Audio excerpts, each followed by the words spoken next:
Testing 1, 2, 3, 4, 5, 6, 7, 8, 9, 10, 11. Did you recycle the PA? Hello. Did you recycle the PA card? Mark. Yes, I did. You want me to do it? No, it's okay. You did. All right, let me hear the boom. All right.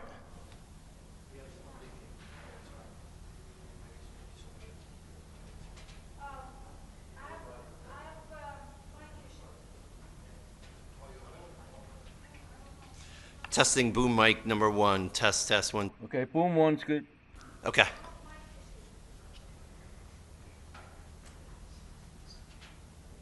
Testing boom mic number 2.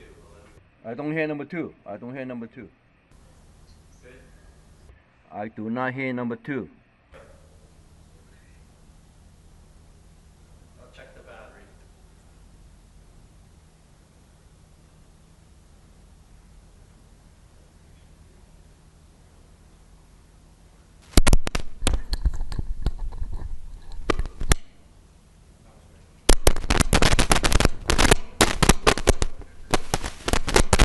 I might need a new cable. How's that sound?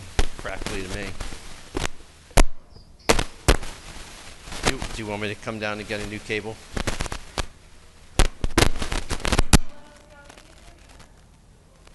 Try now.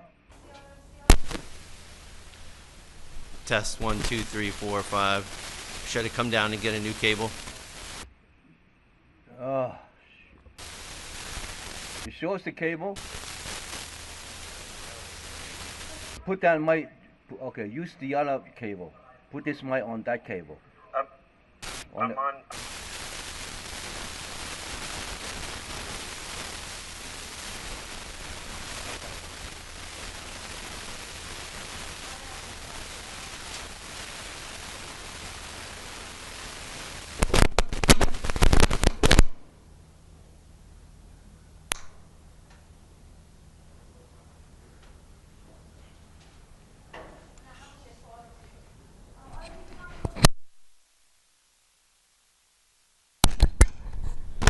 Test 1, 2, 3, 4, 5, 6, 7, 8, 9, 10.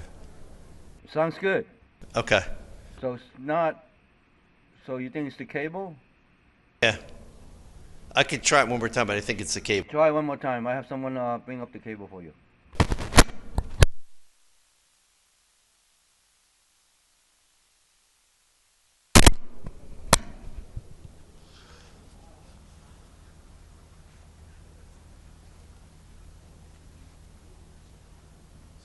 Hey Mark, headset.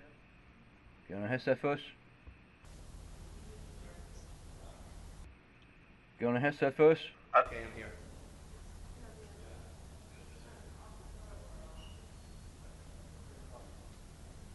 Yeah. I did. That's what we were just talking about.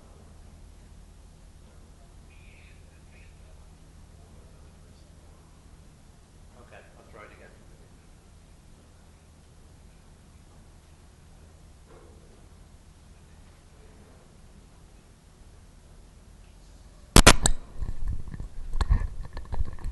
Okay, test 1, 2, 3, 4, 5. Which one is this? Test. This is 1 or 2? This is 2. This is 2. So let's go back to 1. All right.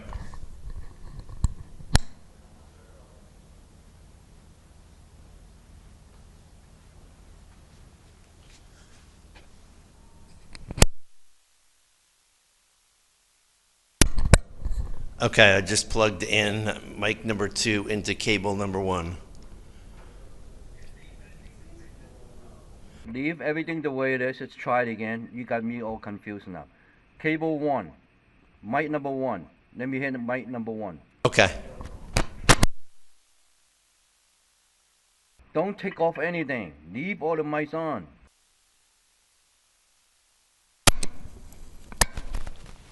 Okay, this is mic number 1 with cable number 1. Okay, now go to number 2.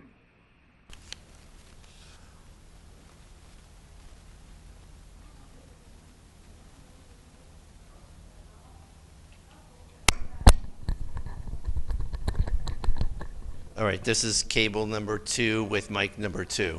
So both mics working good. Okay.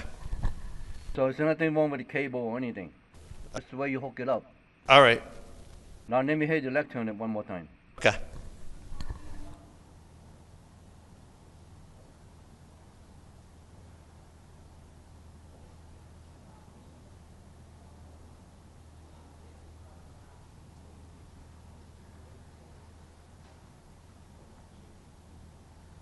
And the white is good. All right, hold on.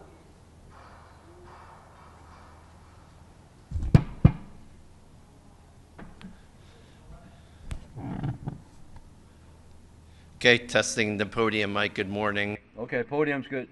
Okay. I set it up. We might put you up early. Okay. All right, so everything's good? All right.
Good morning, everybody.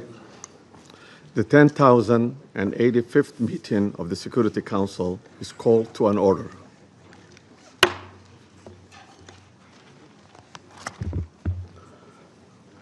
As this is the first formal meeting of the Security Council this year, I should like to extend my warm wishes on the new year to all members of the Security Council, the United Nations, and the Secretariat. In presiding over this first formal meeting of the Council in 2026. I'm happy to welcome the new members, Bahrain, Colombia, Democratic Republic of Congo, Latvia, and Liberia. We look forward to their participation in the work of the Council. Their experience and wisdom will be invaluable assistance in the discharge of the Council's responsibility.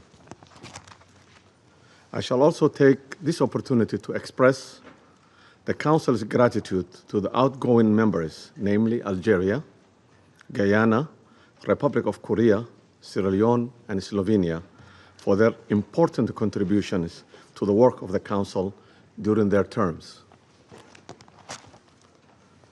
I shall also like to take this opportunity to pay tribute on behalf of the Council to His Excellency, Mr. Samuel Zobogar, a permanent representative of Slovenia, for his service as the President of the Council for the month of December. I'm sure I speak for all members of the Council in expressing deep appreciation to Ambassador Zobogar and his team for this great diplomatic skill with which they conducted the Council's business last month. The provisional agenda of this meeting is the threat to international peace and security. The agenda is adopted. In accordance with Rule 37 of the Council's Provisional Rules of Procedure, I invite the representatives of Argentina, Brazil, Chile, Cuba, Eritrea, Islamic Republic of Iran, Mexico, Nicaragua, Paraguay, South Africa, Spain, Trinidad and Tobago, Uganda, and the Bolivarian Republic of Venezuela to participate in this meeting. It's so decided. In accordance with Rule 39 of the Council's Provisional Rules of the Procedure, I invite the following briefers to participate in this meeting. Ms. Rosemary DiCarlo, the Undersecretary General for the Political and Peace-Building Affairs. Mr. Jeffrey Sachs, President of UN Sustainable Development Solutions Network and Director of Center for Sustainable Development at Columbia University, and Ms. Mercedes de Freitas, Founder and Executive Director of Transparencia Venezuela. It's so decided. Security Council will now begin its consideration for item 2 of the agenda. I now give the floor to Ms. Rosemary DiCarlo. Thank you, Mr. President. Today, I'm going to deliver a statement from Secretary General Antonio Guterres, who was not able to be here this morning. Mr. President, members of the Security Council, we meet at a grave time following the 3 January United States military action in the Bolivarian Republic of Venezuela. The broad outlines of the events of Saturday have been widely reported. Early that day, U.S. forces were active across Caracas and in the northern states of Miranda, Aragua, and La Guaira. The extent of casualties resulting from these actions remains undetermined. In a statement on social media on Saturday, President Donald Trump announced the conduct of a, I quote, large-scale strike against Venezuela and its leader, President Nicolas Maduro, end quote. During a press conference on Saturday, President Trump stated, and I quote again, "We are going to run the country until such time that we can do a safe, proper, and judicious transition," end quote. The government of Venezuela has characterized the United States action as a military aggression carried out in civilian and military areas and as a flagrant violation of the Charter, posing a threat to international and regional peace and security. As we speak, President Maduro is being held in New York, accused by U.S. authorities, along with his wife, Celia Flores, of serious criminal offenses. What is less certain is the immediate future of Venezuela. I am deeply concerned about the possible intensification of the instability in the country, the potential impact on the region, and the precedent it may set for how relations between and among states are conducted. Mr. President, the situation in Venezuela has been a matter of regional and international concern for many years now. Attention on the country only grew following the contested presidential elections in July 2024. The panel of electoral experts I appointed at the Venezuelan government's request to accompany the elections highlighted serious issues. We have consistently called for the full transparency and the complete publication of the results of the elections. As reported to the Council on 23 December, the Office of the High Commissioner for Human Rights has cataloged serious violations. On 3 January, Venezuelan interim President Delcy Rodriguez invoked an emergency decree throughout the national territory, extending additional security powers to the government. Mr. President, the latest developments follow a period of heightened tensions beginning in mid-August, as discussed in this Council on 2 previous occasions. I have consistently stressed the imperative of full respect by all for international law, including the Charter of the United Nations, which provides the foundation for the maintenance of international peace and security. I remain deeply concerned that rules of international law have not been respected with regard to the 3 January military action. The Charter enshrines the prohibition of the threat or use of force against the territorial integrity or political independence of any state. The maintenance of international peace and security depends on the continued commitment of all member states to adhere to all the provisions of the Charter. Mr. President, Venezuela has experienced decades of internal instability and social and economic turmoil. Democracy has been undermined. Millions of its people have fled the country. The situation is critical, but it is still possible to prevent a wider and more destructive conflagration. I call on all Venezuelan actors to engage in an inclusive, democratic dialogue in which all sectors of society can determine their future. This entails the full respect of human rights, the rule of law, and the sovereign will of the Venezuelan people. I also urge Venezuela's neighbors and the international community more broadly to act in a spirit of solidarity and in adherence to the principles, laws, and rules erected to promote peaceful coexistence. I welcome and am ready to support all efforts aimed at assisting Venezuelans in finding a peaceful way forward. Mr. President, Excellencies, in situations as confused as complex as the one we now face, it is important to stick to principles. Respect for the UN Charter and all other applicable legal frameworks to safeguard peace and security. Respect for the principles of sovereignty, political independence, and territorial integrity of states. The prohibition of the threat or use of force. The power of the law must prevail. International law contains tools to address issues such as illicit traffic in narcotics, disputes about resources, and human rights concerns. This is the route we need to take. Thank you, Mr. President. I thank Ms. DiCarlo for her briefings. I now give the floor to Mr. Jeffrey Sachs. Mr. President, distinguished members of the Security Council, the issue before the Council today is not the character of the government of Venezuela. The issue is whether any member state, by force, coercion, or economic strangulation, has the right to determine Venezuela's political future or to exercise control over its affairs. This question goes directly to Article 2, Section 4 of the United Nations Charter, which prohibits the threat or use of force against the territorial integrity or political independence of any state. The Council must decide whether that prohibition is to be upheld or abandoned. Abandoning it would carry consequences of the gravest kind. Let me offer some background. Since 1947, the United States foreign policy has repeatedly employed force, covert action, and political manipulation to bring about regime change in other countries. This is a matter of carefully documented historical record.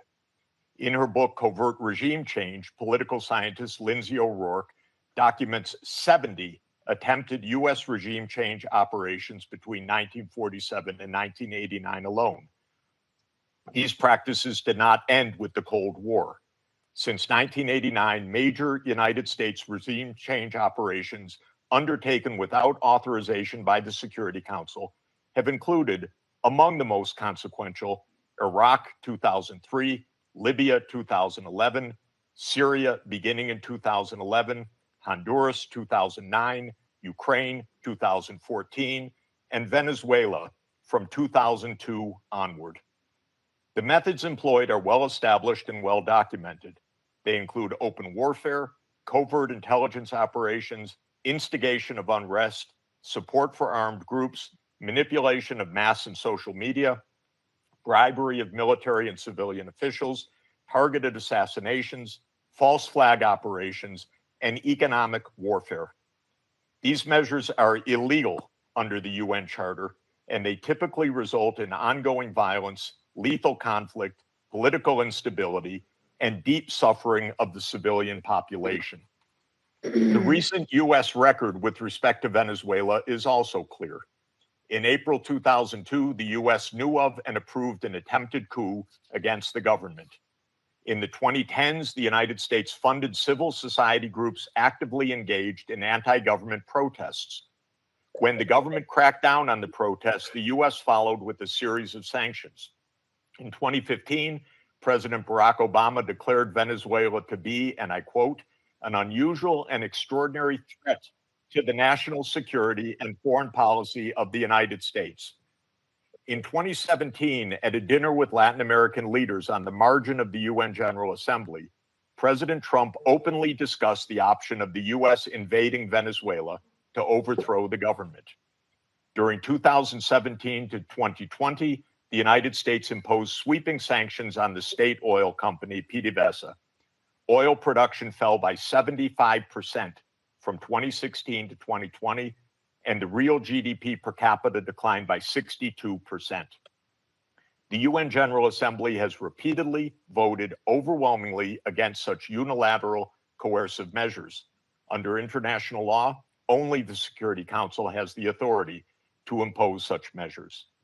On the 23rd of January 2019, the United States unilaterally recognized Mr. Juan Guaido as interim president, and a few days later froze approximately $7 billion of Venezuelan sovereign assets held abroad and gave the designated authority over certain of these assets. These actions form part of a continuous U.S. regime change effort spanning more than 2 decades. In the past year, the United States has carried out bombing operations in 7 countries, none of which were authorized by the UN Security Council, and none of which were undertaken in lawful self-defense under the Charter. The targeted countries include Iran, Iraq, Nigeria, Somalia, Syria, Yemen, and now Venezuela. In the past month, President Trump has issued direct threats against 6 UN member states, including Colombia, Denmark, Iran, Mexico, Nigeria, and of course, Venezuela. Members of the Council are not called upon to judge Nicolas Maduro. They are not called upon to assess whether the recent U.S. attack and ongoing naval quarantine results in freedom or in subjugation. Members of the Council are called upon to defend international law, and specifically the UN Charter. The realist school of international relations, articulated most brilliantly by John Mearsheimer, accurately describes the condition of international anarchy as the tragedy of great power politics. Realism is therefore a description, not a solution for peace. Its own conclusion is that anarchy leads to tragedy. In the aftermath of World War I, the League of Nations was created to end the tragedy through the application of international law. Yet the world's leading nations failed to defend international law in the 1930s, leading to renewed global war. The United Nations emerged from that catastrophe as humanity's second great effort to place international law above international anarchy. In the words of the Charter, the UN was created, quote, to save succeeding generations from the scourge of war, which twice in our lifetime has brought untold sorrow to mankind. Given that we are in the nuclear age, failure cannot be repeated. Humanity would perish. There would be no third chance. To fulfill its responsibilities under the Charter, the Security Council should immediately affirm the following actions. The United States shall immediately cease and desist from all explicit and implicit threats or use of force against Venezuela. The United States shall terminate its naval quarantine and all related coercive military measures undertaken in the absence of authorization by the UN Security Council. The United States shall immediately withdraw its military forces from within and along the perimeter of Venezuela, including intelligence, naval, air, and other forward deployed assets positioned for coercive purposes. Venezuela shall adhere to the UN Charter and to the human rights protected in the Universal Declaration of Human Rights. The Secretary General, I recommend, should immediately appoint a special envoy mandated to engage relevant Venezuelan and international stakeholders and to report back to the Security Council within 14 days with recommendations consistent with the Charter, and the Security Council should remain urgently seized of this matter. All member states should refrain from unilateral threats, coercive measures, or armed actions undertaken outside the authority of the UN Security Council. In closing, Mr. President and distinguished members of the Council, peace and the survival of humanity depend on whether the United Nations Charter remains a living instrument of international law or is allowed to wither into irrelevance. That is the choice before this Council today. Thank you very much. I thank Mr. Sachs for his briefings. I now give the floor to Ms. Mercedes de Frateas.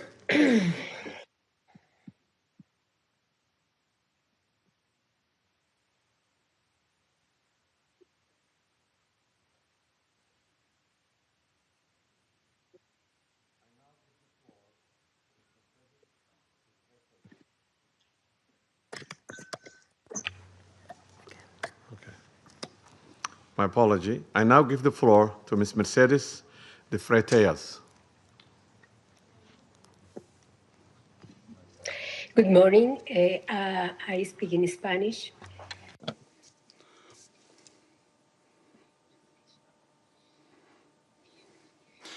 Good morning, ambassadors, representatives of states and governments. Thank you very much for giving me this opportunity to speak. Can you hear me? Can you hear me?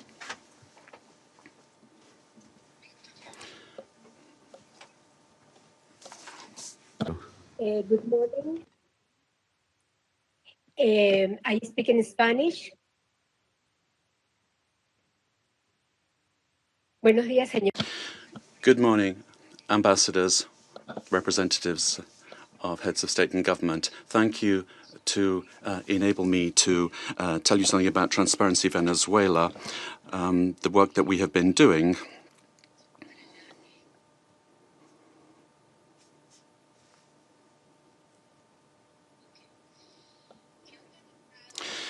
We have organized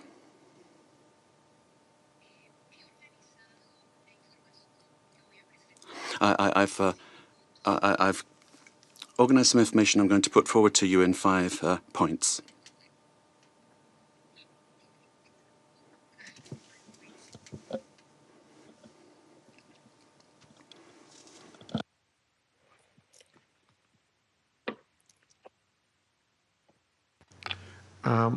Continue. Bueno, he organizado la información que voy a I've arranged the information I'm going to give to you in around 5 points. Let me make the most of my time. First of all, one, the corruption in Venezuela is seen in 73 countries of the world. We have we've seen hundreds of cases that we have documented over the years, more than 500, 600 cases in various countries.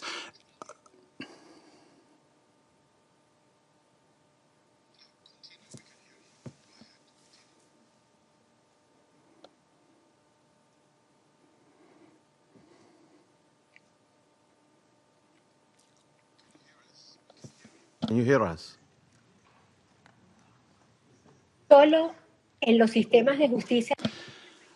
We looked at the justice systems of 30 countries, and 172 cases were dealt with for corruption, and more than $72 trillion were involved. $1 million were involved. This was public Venezuelan money. Nicolas Maduro and his family. The interpreter cannot hear the speaker.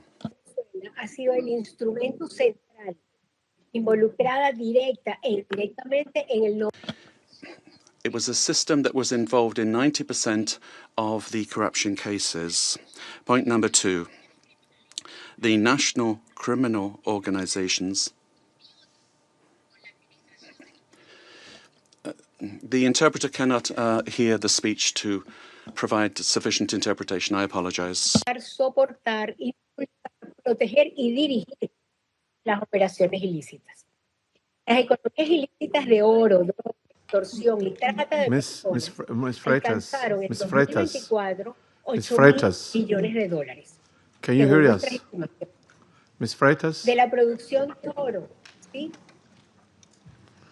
Can you hear us? The interpreters cannot hear you. Can you slow down and raise your voice a little bit? Hay un delay. There's a delay, says the speaker. The problem the interpreter is having is with the quality of the sound, which is insufficient for interpretation. It's not the speed. Sí, la oigo con delay. I'm hearing you, but with a delay, says the speaker. I can hear you, though. Please proceed now.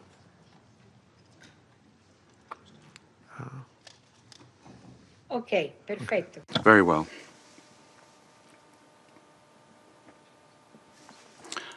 Point 2. National and international criminal organizations have a symbiotic relationship with the regime of Nicolas Maduro, sharing capacity, using the state structures to facilitate their work and to protect illicit operations in gold, for example, drugs, extortion, and human trafficking. And according to our estimates, this accounts for about $8 billion. Gold, for example, only 20% is reported to the National Treasury. The rest goes to private accounts where there are members and allies with the government. This mining industry has exploited so many people using national parks and also the Amazon area. And then to launder the money from corruption, the network has money laundering structures that are very sophisticated. And since 2021, and they've been involved in this work. 3, great corruption has led to a decrease in the income of the state and therefore public expenditure, and therefore affecting the quality of basic services. The current economy is in crisis. There's no money either to service the debt.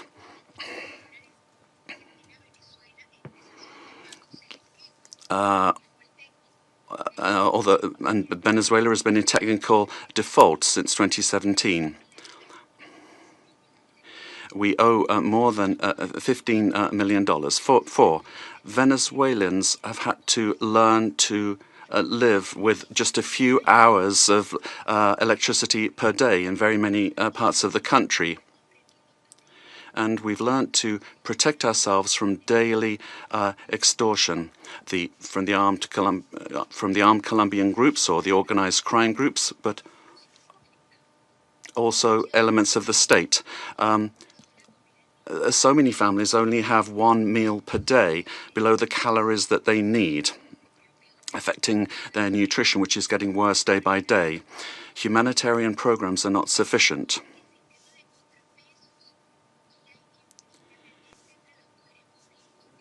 And then 5, there's no checks and balances between government departments. The government has captured all institutions, beginning with the justice institutions and also the oil company responsible for the majority of income for the country. In order to maintain control and the impunity of these illicit operations, a repressive system that's getting worse and worse is being applied.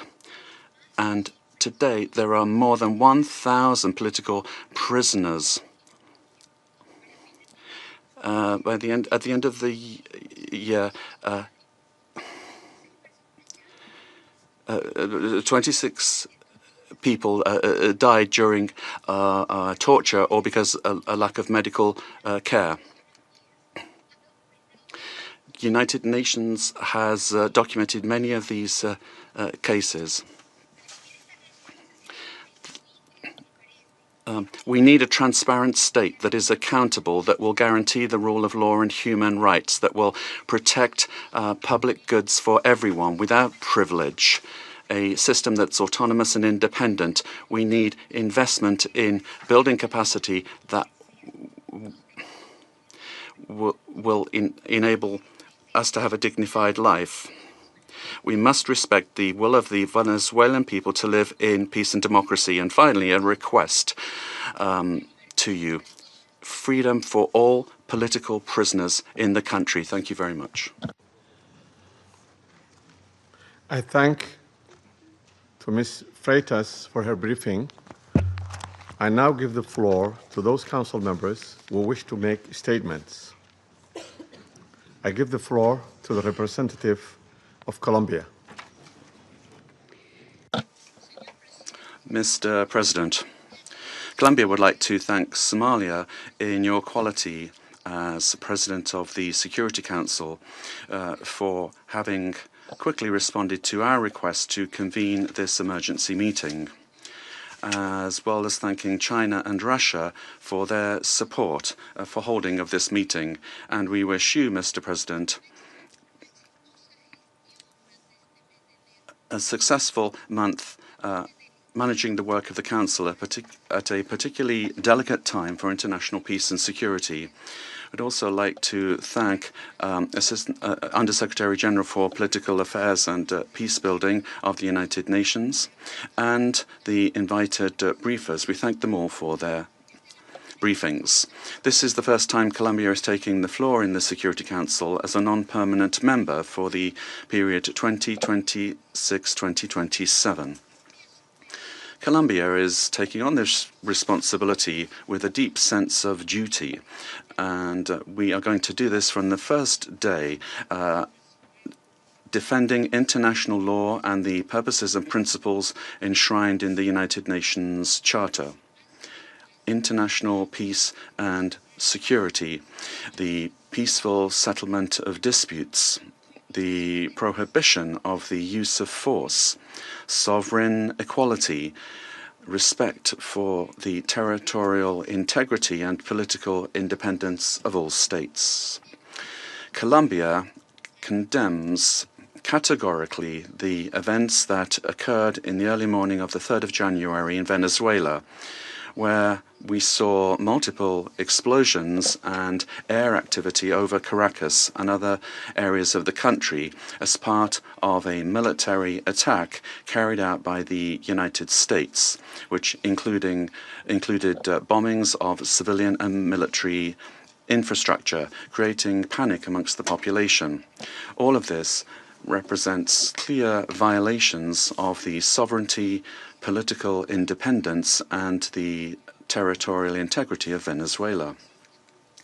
There is no justification whatsoever under any circumstances for the unilateral use of force to commit an act of aggression. Such actions constitute a serious violation of international law and the United Nations Charter, including the prohibition on the use or the threat of the use of force, the principle of the respect for sovereignty and the full authority of states over their territory, including their natural resources, the territorial integrity of states, and the principles of collective defense, particularly when they directly endanger the population and civilian assets. Defending these principles is not an option. Indeed, it's a common obligation that we have in order to preserve international peace and security. We need to remember that the provisions of the Charter allow for the use of force only under exceptional circumstances, in legitimate defense in the face of an armed attack, or when there is an express authorization by this Council in accordance with Chapter 7. And even in those cases, this does not amount to assuming political control of another state. In this regard, we reject any unilateral military action, any act that could worsen the situation or endanger the civilian population, and we would call for a de-escalation and non-resort to the use of force, which endangers people finding themselves in this delicate situation. They must be the absolute priority. We have learned from our experience that the civilian population is always the one that pays the highest price in armed conflict. Mr. President, Latin America and the Caribbean have proclaimed themselves to be a zone of peace, and this collective commitment and will of our region must be respected.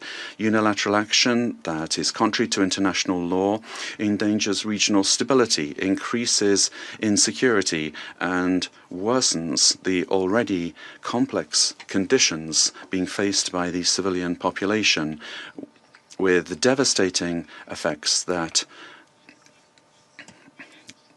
will transcend the sovereign borders of Venezuela to have a direct impact on countries of the region, such as Colombia. In order to act preventively, Colombia has engaged in measures to protect the civilian population and preserve the stability of the border, addressing the possible needs of the population, particularly the migrant population, in coordination with local authorities. Colombia has been and will continue to be show solidarity in receiving the Venezuelan people who, given the uncertainty created by these attacks, this may lead to a massive outflow of migration, which will require significant efforts in terms of resources and capacities to provide the necessary support and assistance to those areas affected by taking in the migrants. Mr. President, these actions that we have seen remind us of the worst interference in our area in the past, in our zone of peace. And it calls to mind the commitment that we have as states to resolve our differences peacefully through dialogue and negotiation or other forms of peaceful settlement, in full accordance with international law and with its instruments to which we have subscribed at the hemispheric and regional levels, such as the Charter of the Organization of American States. It's also important to understand the dimension of this situation for international peace and security beyond our region, particularly when a permanent member of the Security Council takes the decision to use force and assume control unilaterally of another sovereign state, with the aim, amongst other things, of taking its natural and strategic resources. This is very worrisome for the international community, the international order that was established after the Second World War, and flagrantly violates international law and is in clear contradiction with the United Nations Charter and the very goal for which this council was created. If a country, and particularly a country that is a permanent member of this council, disregards international law that we designed in San Francisco, what then is the role of this council, and where are the foundations for international peace and security? We are accepting that the law and the interests of the strongest prevail over multilateralism and over agreements that we have forged with dialogue and diplomacy in this very chamber. Democracy cannot be promoted or defended through violence or coercion, and it cannot be superseded either by economic interests. Democracy can only be built and sustained through respect for the will of peoples, the reaffirmation of the rule of law, through political dialogue and peaceful and inclusive processes. Venezuela deserves to live in peace, in democracy, prosperity, and dignity, with a government that is defined in sovereignty by no one else than the Venezuelan people and their institutions. This is why Colombia has reiterated its call to open up paths for democracy in Venezuela through specific popular decisions being taken. The importance of preserving peace, respect for international law, and the protection of life and human rights must prevail over anything else. Colombia reaffirms its conviction that working tirelessly under these principles in our new role as a non-permanent member of the Security Council is what we plan to do, and we make ourselves available, our good offices available for a diplomatic way out of the current crisis in this brotherly country. We will meet our responsibility, primary responsibility, to maintain international peace and security. And given the seriousness of the events, we will continue to pay attention to this issue. And we'd also like to thank the Secretary General of the United Nations for providing his good offices to defend the purposes and principles of the United Nations Charter, to activate channels for mediation available to him and facilitate dialogue with the parties concerned, looking in the search for alternatives that will make it possible to find a way out of the situation led by Venezuelans themselves and provide assistance to Venezuelans that need this. In conclusion, we'd urge the parties to exercise maximum caution and restraint, to de-escalate tensions, and to follow dialogue and diplomatic channels, and develop mechanisms to avoid continued flagrant violations of international law. This will require the help of the United Nations and of regional organizations. Thank you very much, Mr. President. I thank the representative of Colombia for her statement, and now give the floor to the representative of Russian Federation. Mr. President, first and foremost, we wish to congratulate you on your accession to the presidency of the Security Council. And second, we wish to welcome the newly elected members of the Security Council. The beginning of this new year shocked all of those throughout the world who cherish the hope that respect for international law and non-intervention in domestic affairs of other states, as well as a reliance upon diplomacy and seeking of compromise, became key principles in the work of the new U.S. administration. The assault against the leader of Venezuela, compounded by the deaths of dozens of Venezuelan and Cuban citizens, in the eyes of many, has become a harbinger of a turn back to the era of lawlessness and U.S. domination by force, chaos, and lawlessness, which continues to afflict dozens of states in various regions of the world. There is no and can be no justification for the crimes cynically perpetrated by the United States in Caracas. We firmly condemn the U.S. act of armed aggression against Venezuela in breach of all international legal norms. In connection with the confirmed reports about the presence of the abducted president of Venezuela, Nicolas Maduro, and his spouse in the United States, today, as we are aware, they are in New York, we call upon, corrects the Speaker, the U.S. leadership to immediately release the legitimately elected president of an independent state and his spouse. Any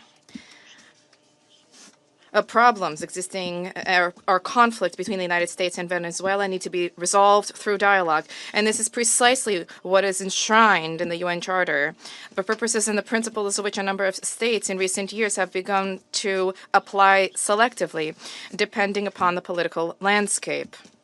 Today, we are reaping the consequences of their recklessness and selectivity in matters related to respect for the norms of international law, which were linked to the so-called rules-based world order. Here is your rules-based world order in all of its glory, which is horrifying even the staunchest Atlanticists.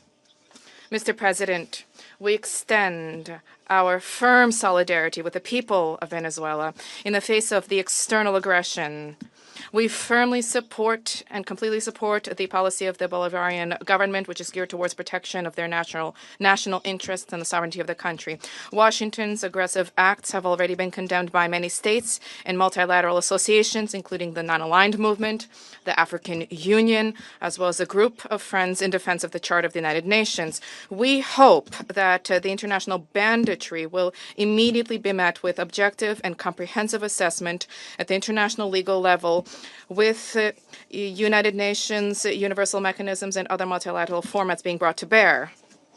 This process must not be impacted by the recognition or non-recognition by any given states or groups of states of the legitimacy of Nicolas Maduro.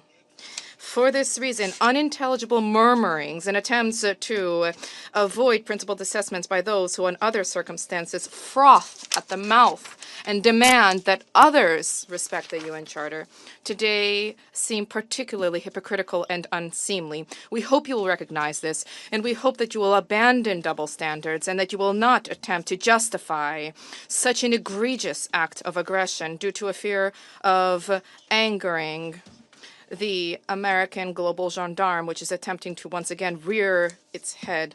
We are particularly appalled by the unparalleled cynicism with which Washington did not even attempt to conceal the true aims of its criminal operation, namely the establishment of unbridled control over Venezuela's natural resources and the assertion of their hegemonical ambitions in Latin America.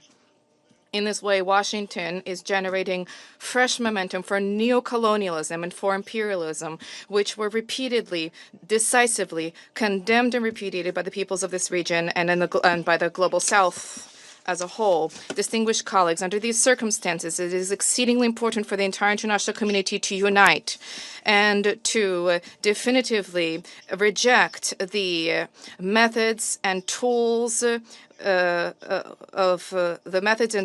U.S. military foreign policy, which have been demonstrated in the case of Venezuela. This is the only way it is possible to compel Washington to revisit and to abandon their dangerous misconceptions. As we stated during previous meetings on Venezuela, the bell now tolls across the region, ringing for every country of the Western Hemisphere. The bell is ringing for all UN member states and for the future of the organization itself. Failing to hear this call today is tantamount to projecting cowardice and a lack of principle, essentially blessing ongoing encroachments of international law and rejecting civilized international conduct as a whole. We cannot allow the United States to proclaim itself as some kind of a supreme judge which alone bears the right to invade any country, to label culprits, to hand down and to enforce punishments, irrespective of notions of international law, sovereignty, and non-intervention. Is this the world we sought to attain as we marked the 80th anniversary of the adoption of the Charter of the United Nations, when we all signed on to the relevant Security Council presidential statement? Is this the aim of United Nations reform, which we all advocate? Or has the United Nations and Security Council thereof, do they no longer exist? And is there need now to seek from Washington a patent rule, so to speak? And is the self-determination of every person's and their right to determine their future worthless? These are the questions that we all must address today. And if this response is sincere, if it is principled, then perhaps the U.S. leadership, too, which openly is asserting intention to run another country for the benefit of the United States, they will perhaps glance at their own constitution, their constitution of the United States, which begins with the words, "We the people of the United States," and will begin, in fact, to recognize the sovereignty of other states rather than deposing inconvenient regimes. Thank you. I thank the representative of Russian Federation and now give the floor to the representative of China. President, China supports the Security Council holding an emergency meeting regarding the United States military strikes on Venezuela. And thanks USG DiCarlo for reading out the briefing of the Secretary General Guterres. I have listened carefully to the statements of the briefers, and we welcome to this meeting the permanent representative of Venezuela and representatives of other countries. On January the 3rd, the United States blatantly launched large-scale military strikes against Venezuela, forcibly seized Venezuelan President Nicolas Maduro and his wife, and took them out of the country. It claimed that it will run Venezuela and even didn't rule out launching a second round of military operations on an even larger scale. China is deeply shocked by and strongly condemns the unilateral, illegal, and bullying acts of the U.S. For some time now, the international community has repeatedly expressed grave concern over the U.S. sanctions, blockade, and threats of force against Venezuela.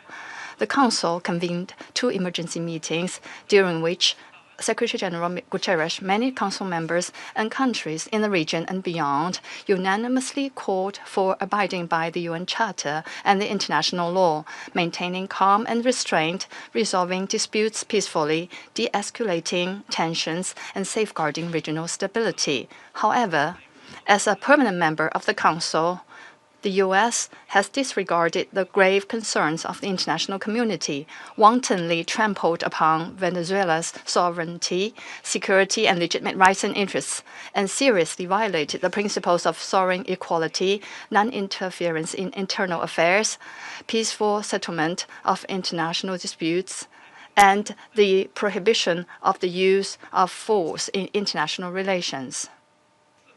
These principles constitute the fundamental tenets of the UN Charter and form the cornerstone of maintaining international peace and security.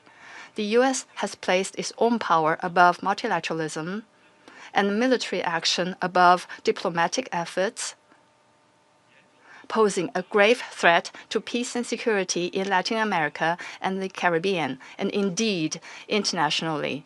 China firmly opposes this, and the international community has also expressed widespread grave concern and strong condemnation. We urge the U.S. to heed the overwhelming voice of the international community, abide by international law and the purposes and principles of the UN Charter, cease infringing upon the sovereignty and security of other countries, stop toppling the government of Venezuela, and return to the path of political solutions through dialogue and negotiations.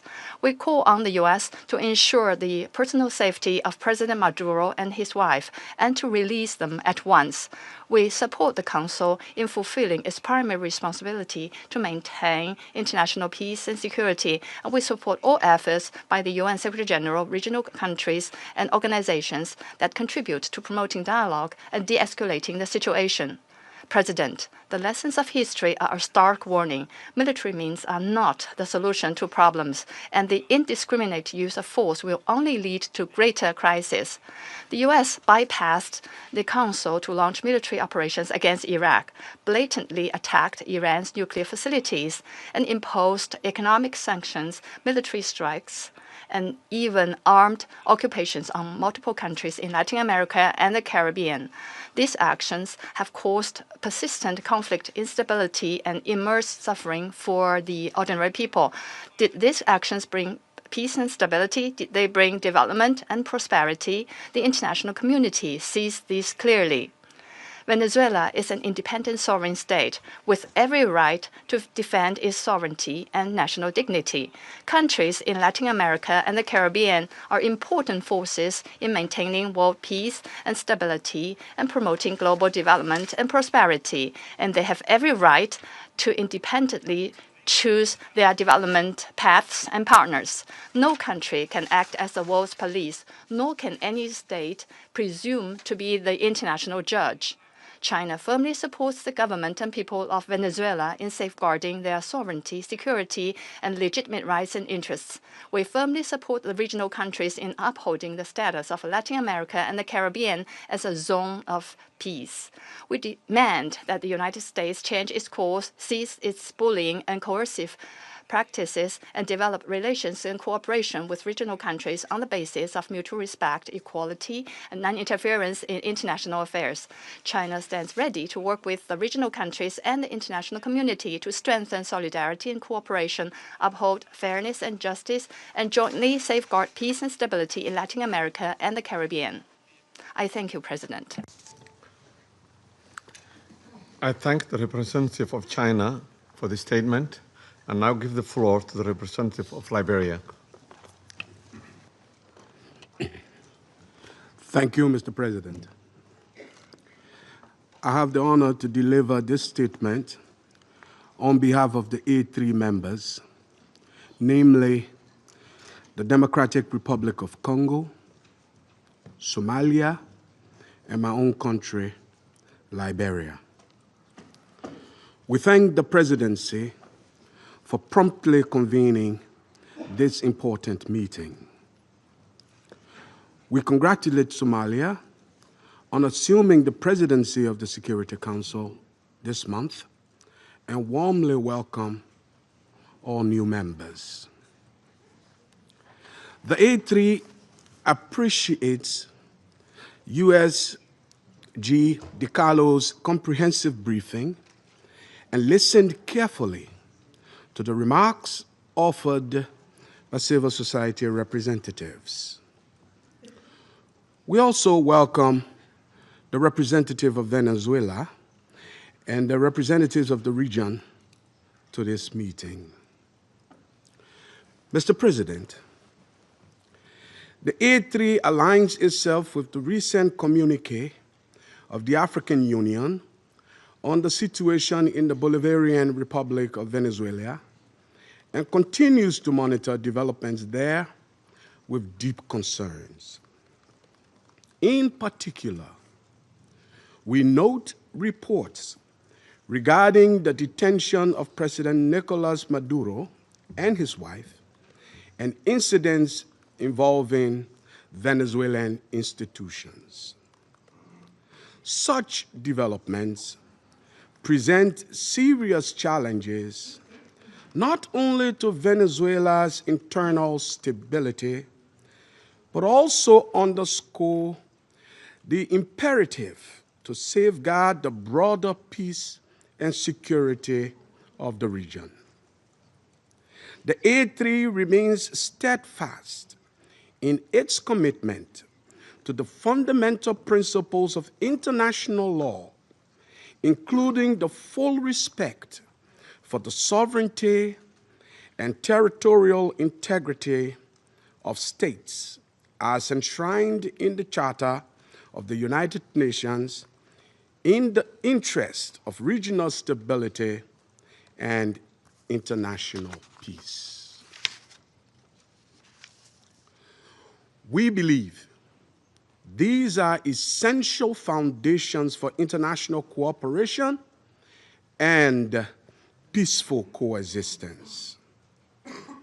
Our position underscores the importance of dialogue, the peaceful settlement of disputes, and respect for constitutional and institutional frameworks. Mr. President, the complex situation in Venezuela requires a comprehensive response that is both inclusive and nationally owned. We continue to hold that a sustainable and peaceful resolution can only be found through constructive dialogue among Venezuelans themselves, with genuine respect for the aspiration and rights of the Venezuelan people, and with the constructive support of the international community. The A3 expresses its solidarity with the people of Venezuela and reiterates the African Union's commitment to peace, stability, and mutual respect among nations and regions. It's important for all parties, both within Venezuela and in the broader international community, to exercise restraint and responsibility, upholding international law and avoiding any action that could escalate tension or threaten regional stability. The A3 stands ready to support all efforts within this Council and in cooperation with regional partners to facilitate a peaceful, inclusive, and lasting resolution to the situation in Venezuela. I thank you. I thank the representative of Liberia for the statement, and now give the floor to the representative of the United States. Mr. President, thank you for chairing. And I particularly want to thank you, Mr. Freitas, for your briefing.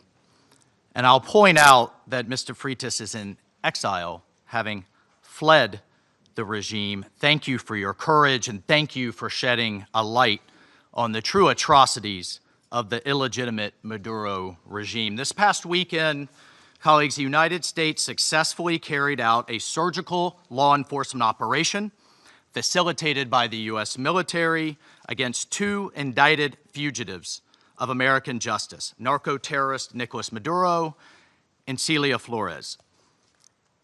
Colleagues, Nicolas Maduro is responsible for attacks on the people of the United States, for destabilizing the Western Hemisphere, and illegitimately repressing the people of Venezuela. As Secretary Rubio has said, there is no war against Venezuela or its people. We are not occupying a country. This was a law enforcement operation in furtherance of lawful indictments that have existed for decades. The United States arrested a narco-trafficker who is now going to stand trial in the United States in accordance with the rule of law for the crimes he's committed against our people for 15 years. A similar action was taken in 1989 against Manuel Noriega. He was arrested, indicted, convicted in a court of law, served in prison in the United States and in Panama, and the Panamanian people, the American people, are safer for it. And undeniably, the region was more stable. This law enforcement action was directed consistent with the President of the United States' responsibility as Commander-in-Chief to protect Americans at home and abroad against a fugitive who is directly responsible for narcoterrorism that has killed hundreds of thousands of Americans and created destabilizing violence throughout our hemisphere. Nicolas Maduro and his co-defendant, Celia Flores, have been transferred here to the United States to stand trial for their crimes. Maduro was indicted by a grand jury in the Southern District of New York and faces very serious criminal charges for his involvement in a wide-ranging conspiracy to conduct narcoterrorism, to traffic cocaine and other drugs, and conducting international weapons trafficking. The overwhelming evidence of his crimes will be presented openly in U.S. court proceedings. Colleagues, Maduro is not just an indicted drug trafficker. He was an illegitimate so-called president. He was not a head of state. For years, Maduro and his cronies have manipulated Venezuela's electoral system to maintain their illegitimate grip on power. In fact, just 2 years ago, in 2024, a UN panel of experts report found that the election in that year was absolutely and completely a farce and fell well short of the most basic transparency and integrity measures essential to upholding credible elections. If the UN and the United Nations in this body confers legitimacy on an illegitimate narco-terrorist and the same treatment in this charter of a democratically elected president or head of state, what kind of organization is this? We should note that over 50 countries, many nations, including the European Union, including a number of Latin American countries in the region, and of course the United States, again, over 50 countries rejected the legitimacy of Maduro's re-election following the disputed 2024 elections and do not recognize him as Venezuela's legitimately elected president. Maduro unlawfully refused to peacefully cede power after the Venezuelan people voted him out of office in the 2024 election. So therefore, Maduro was a fugitive from justice. He is the head of a vicious foreign terrorist organization, Cartel de los Soles. This regime-sponsored enterprise coordinates with and relies on other vicious criminal organizations, namely Tren de Aragua, again, among others, to carry out its objective of using illegal narcotics as a weapon against the United States. And for its part, Tren de Aragua is a designated foreign terrorist organization with thousands of members, many of whom have unlawfully infiltrated the United States and are conducting irregular warfare and undertaking hostile actions against the American people and against the United States. It's terrorizing criminals commit brutal crimes, including murders, kidnappings, extortions, and human, drug, and weapons trafficking. This administration, President Trump, will not stand for it. In fact, in March of 2025, President Trump declared that Tren de Aragua is quote, Tren de Aragua is undertaking hostile actions and conducting irregular warfare against the territory of the United States, both directly and at the direction, clandestine or otherwise, of the Maduro regime in Venezuela. Maduro and his cronies have partnered with some of the most violent and prolific drug traffickers and narco-terrorists in the world for decades, facilitating the flood of illegal drugs coming in the United States, estimated to be several hundred tons annually. He has become rich, incredibly wealthy, off the misery of untold numbers of Americans, Venezuelans, and others, aiding and abetting international terrorist organizations like Hezbollah, coordinating with corrupt Iranian officials, and other malign actors to influence not only the region, but to malignly influence the United States. In fact, in its own 2025 World Drug Report, the United Nations Office on Drugs and Crime identified Venezuela as a key trafficking route in the Western Hemisphere for illegal drugs, predominantly cocaine, entering the United States and increasingly Europe. As Secretary Rubio stated just yesterday, this is the Western Hemisphere. This is where we live, and we're not going to allow the Western Hemisphere to be used as a base of operation for our nation's adversaries and competitors and rivals of the United States.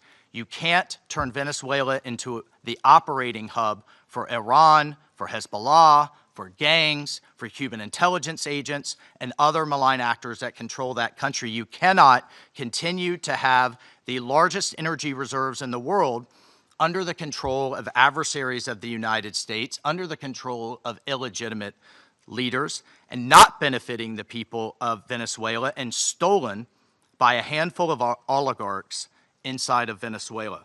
But it doesn't stop there. Numerous UN and international human rights organizations have issued reports documenting serious human rights abuses by the Maduro regime, including reports of extrajudicial killings, political prisoners, torture, and arbitrary and unlawful detentions.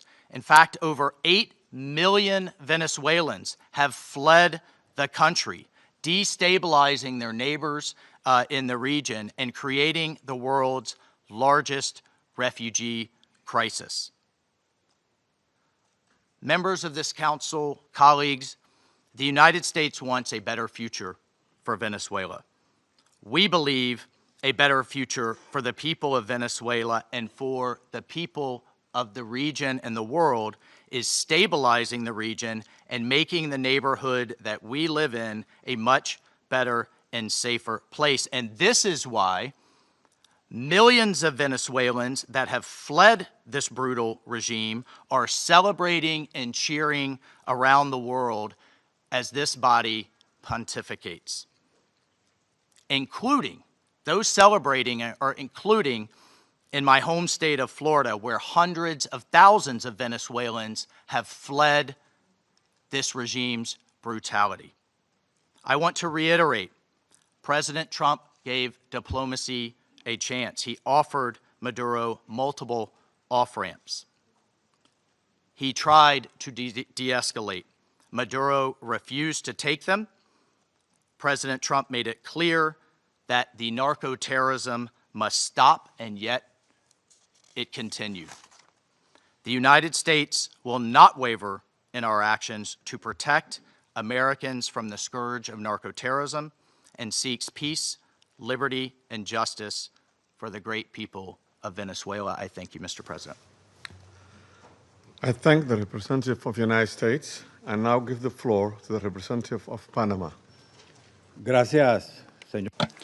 Thank you, Mr. President. We'd like to extend a warm welcome to the representatives of Bahrain, Colombia, Liberia, Latvia, and the Democratic Republic of Congo, and who have joined the Security Council as elected members and who are joining us today in the chamber. And we congratulate Somalia on assuming the presidency of the Security Council this month. We'd like to thank Under Secretary General for Political Affairs, Rosemarie DiCarlo, for her detailed report representing Secretary General Antonio Guterres. She's briefed us on the situation under discussion today. We're also very grateful for the very valuable presentations by Mr. Jeffrey Sachs and Ms. Mercedes de Freitas. In this context, the Republic of Panama would like to refer to the situation that has taken place in the territory of the Bolivarian Republic of Venezuela, which is of concern due to its possible impact on peace and regional stability. However, in the light of the unfortunate reality of the facts that we have seen, we now need to turn our attention constructively towards the future of Venezuela. However, it's important to point out that in terms of a constant principle of our foreign policy, Panama would like to reiterate our unfailing commitment to multilateralism, to the sovereignty of states, and to the unrestricted respect for international law, especially the principles enshrined in the United Nations Charter, including non-intervention, respect for territorial integrity, and the prohibition of the use of force. This is mentioned in Article 2 of the United Nations Charter. These principles are, and they continue to be, the indispensable framework for the peaceful coexistence between nations. Panama also believes it's necessary to highlight that the situation Venezuela is facing is unfolding in an environment marked by the disregard for the will of its people, as well as by a sustained erosion of democratic institutions.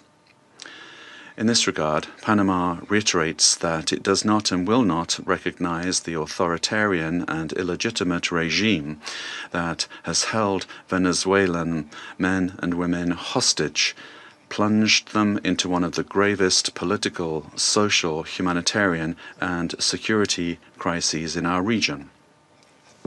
Unfortunately, we have witnessed how the situation has gradually deteriorated under the regime, especially over the last year, with increased systemic erosion of democracy, the hollowing out of institutions, and the rise of authoritarian and repressive practices, which have contributed to an unfortunate outcome and therefore cannot be ignored by the international community. In particular, it is essential to call for the unconditional release of persons detained for political reasons. Many of them have been deprived of their liberty merely for raising their voices in a context in which dissent is not tolerated. From this moment on, we must demand that all political prisoners that the regime continues to hold hostage, Venezuelans and foreigners alike, be released without delay. Their physical well-being and safety must be guaranteed. Likewise, freedom of expression and the unequivocal respect for human rights must be immediately ensured. In this context, Panama underscores that its position does not stem solely from a principled democratic solidarity, but also from direct impact. A Panamanian citizen, Mr. Olmedo Núñez, remains arbitrarily detained in Venezuela without formal charges, without due process, without full access to a defense, and without effective consular guarantees. Added to this is the human impact of a multidimensional crisis that has forced around 9 million Venezuelans, men and women, to leave their homes, compelled to live in displacement and vulnerability as a consequence of the institutional and social collapse generated by the regime. A crisis that has had significant regional repercussions, reflected both in the irregular migration flows from south to north of a significant number of Venezuelan nationals, as well as reverse migration movements, including also a lot of Venezuelans, the effects of which are felt particularly in countries of transit and destination that this affects, including Panama. And this has decisively contributed to illegal migration. In the face of this reality, Panama issues a clear and firm call for Venezuela's short-term future to be fully democratic. Power emanates from the people, and as stated by His Excellency, the President of the Republic of Panama, José Raúl Molino, The people, the true sovereign, have already spoken at the polls, granting an indisputable victory with 70% of the votes on July 28, 2024, to the opposition candidate, Mr. Edmundo González Urrutia, as well as to Maria Corina Machado, who was prevented by the regime from running despite having won the primary with 93% of the votes on October 22, 2023. Additionally, the popularity of both has increased in recent months, including among police and military sectors. The elected government has the teams and work programs ready to be implemented immediately, guaranteeing an orderly transition that provides the rule of law, respect for human rights, and confidence. In line with this commitment, Panama proudly safeguards the electoral records that reliably certify said victory as testimony to the inalienable right of the Venezuelan people to determine their own political destiny.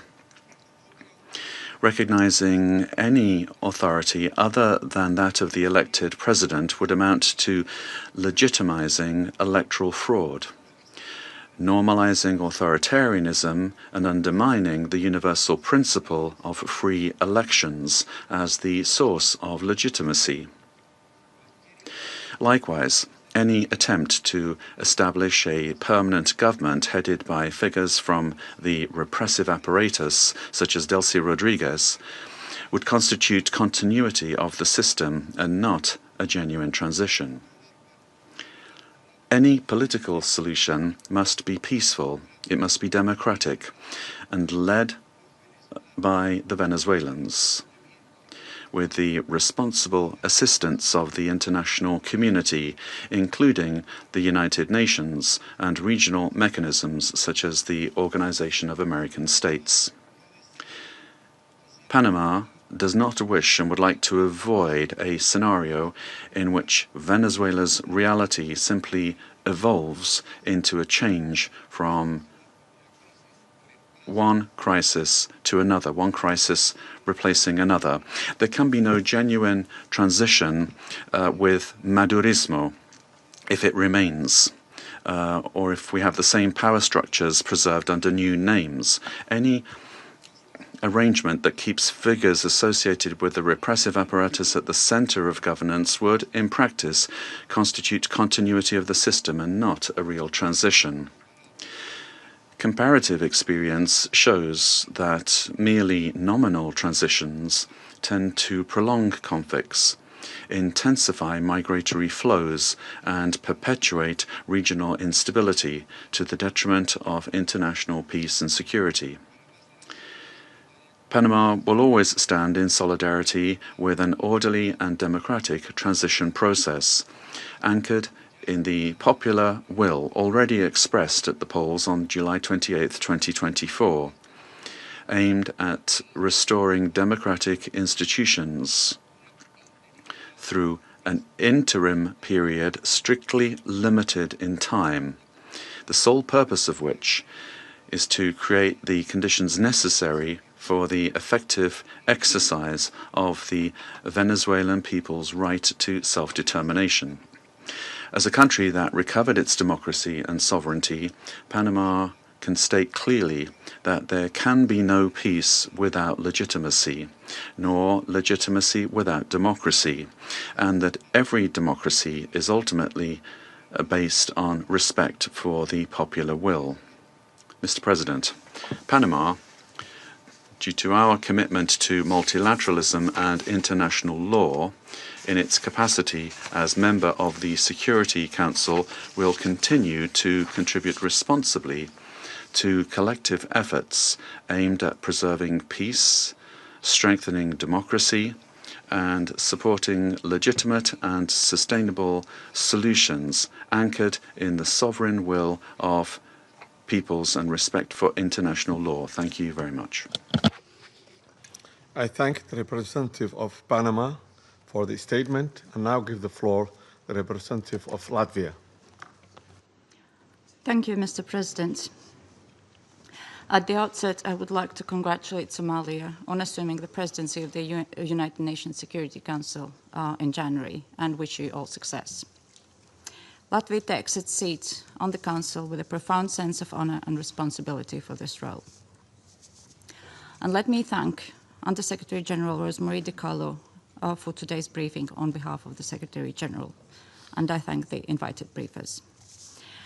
The Security Council bears primary responsibility for the global efforts to uphold peace, security, and rule of law worldwide. Latvia recalls that under all circumstances, the principles of international law and the UN Charter must be upheld. All efforts now focus on ensuring de-escalation and stability in Venezuela based on inclusive dialogue and broad societal support. Latvia encourages all relevant actors to prioritize diplomatic efforts and work collectively towards a peaceful, democratic, and sustainable future for Venezuela. Latvia stands in solidarity with the people of Venezuela and their right to freedom and democracy, rights that were not respected by the Maduro regime during 2024 presidential elections and before, and which remain unmet to this day. The regime of Nicolas Maduro was rooted in mass repression, corruption, organized crime, including drug trafficking, and posed a grave threat to security of the region and the world. It has repeatedly violated the UN Charter and undermined international law, including through open support for Russia's aggression against Ukraine. The Maduro regime does not represent the will of the Venezuelan people and has relied on widespread, systematic repressions of human rights across the country to maintain power. 8 million Venezuelans have been forced to flee the country since 2014. Latvia also remains committed to working jointly together with partners to counter global transnational organized crime networks, including in Latin America and Caribbean. Such criminal activities place the lives of countless people at grave risk, particularly women and children. Addressing these challenges requires sustained cooperation in full respect of international law. Latvia continues to closely monitor the situation in Venezuela and stands prepared to continue working with its partners to support a peaceful, democratic, and just transition that reflects the aspirations of the Venezuelan people. And I thank you. I thank the representative of Latvia for her statement and now give the floor to the representative of Denmark. Thank you, Mr. President. And let me also thank Under-Secretary General DiCarlo for her briefing on behalf of the Secretary General. We also listened carefully to the briefing by Ms. de Freitas and Mr. Sachs. Mr. President, Denmark joins the Secretary General in expressing deep concern over the evolving situation in Venezuela. Since this Council met to discuss the situation 2 weeks ago, we have seen a drastic escalation, culminating in a large-scale military operation on January 3rd. At our last meeting, Denmark urged all actors to strictly adhere to international law and to de-escalate tensions and exercise the necessary restraint. Today, we echo the Secretary General in his concern regarding the worrying implications of this military action. Independent of the situation in Venezuela, these developments constitute a dangerous precedent. International law and the UN Charter, as a pillar of the international security architecture, must be respected by all states. Denmark recalls the foundational principle of international law that forbids states from threatening or using force against another state's territorial integrity and political independence. This imperative is enshrined in Article 2, Paragraph 4 of the UN Charter. Members of the UN Security Council have a special responsibility to uphold these principles. The principles of sovereignty, political independence, and territorial integrity must be respected. The inviolability of borders is not up for negotiation. These are universal, sacrosanct principles enshrined in international law. They apply everywhere. Mr. President, once again, Denmark calls on all parties to urgently de-escalate tensions that could threaten peace and stability in the region and beyond. International disputes should be settled by peaceful means, as stated in the UN Charter. We further call on all parties to exercise maximum restraint and to engage in dialogue and diplomacy. Denmark takes note of official statements from the United States government stating that the military operations are to combat drug trafficking and stem the illicit flow of illegal narcotics. Denmark shares the priority of combating organized crime and drug trafficking, while reiterating that counter-narcotic efforts, as all other efforts, must be conducted in strict accordance with international law, including the fundamental rules and principles of the UN Charter. Mr. President, against this backdrop, Denmark wishes to recall our solidarity with the people of Venezuela. Denmark does not recognize Nicolas Maduro as the legitimate president of Venezuela, following the lack of transparency and integrity in the 2024 presidential elections, which failed to meet basic democratic standards. In Maduro's attempts to cling to power, his authoritarian regime grew increasingly oppressive.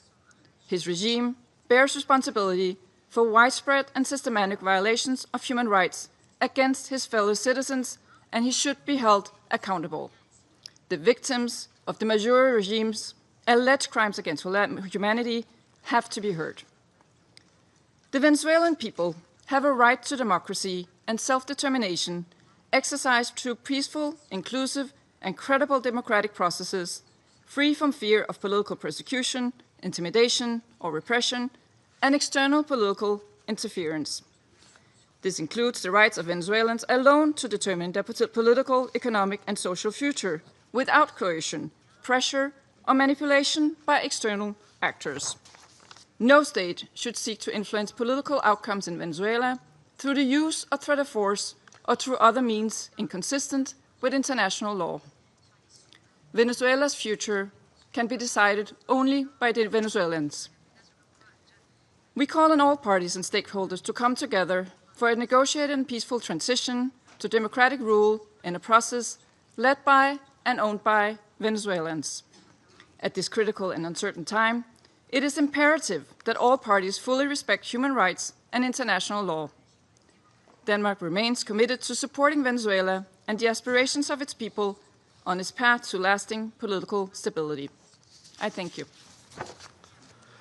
I thank the representative of Denmark for her statement, and now give the floor to the representative of the United Kingdom. Thank you, President. I congratulate Somalia on the assumption of the presidency of the Council for the month of January. And I thank our briefers for their remarks. Colleagues, the Venezuelan people have suffered for years. This Council now meets at a pivotal moment for Venezuela's future. Maduro's actions created extreme levels of poverty, violent repression, and failing basic services. His regime's rule precipitated a displacement crisis affecting the whole region. The United Kingdom has long been clear that Maduro's claim to power was fraudulent. To date, Venezuela's National Electoral Council has failed to publish the full results of the July 2024 presidential elections, and independent domestic and international reports also observed significant irregularities and a lack of transparency. President, the United Kingdom wants to see a safe and peaceful transition to a legitimate government that reflects the will of the Venezuelan people. They deserve a government which reflects their vote at the ballot box and delivers a more stable, prosperous future for all Venezuelans. Finally, President, the United Kingdom reaffirms its commitment to international law and the principles enshrined in the Charter of the United Nations. These foundations are essential for maintaining global peace, security, and the rule of law. I thank you. I thank the representative of the United Kingdom for his statement and now give the floor to the representative of France. Merci, Monsieur le Président. Thank you, Mr. President. First and foremost, I wish to congratulate you upon your presidency of the Security Council during the month of January.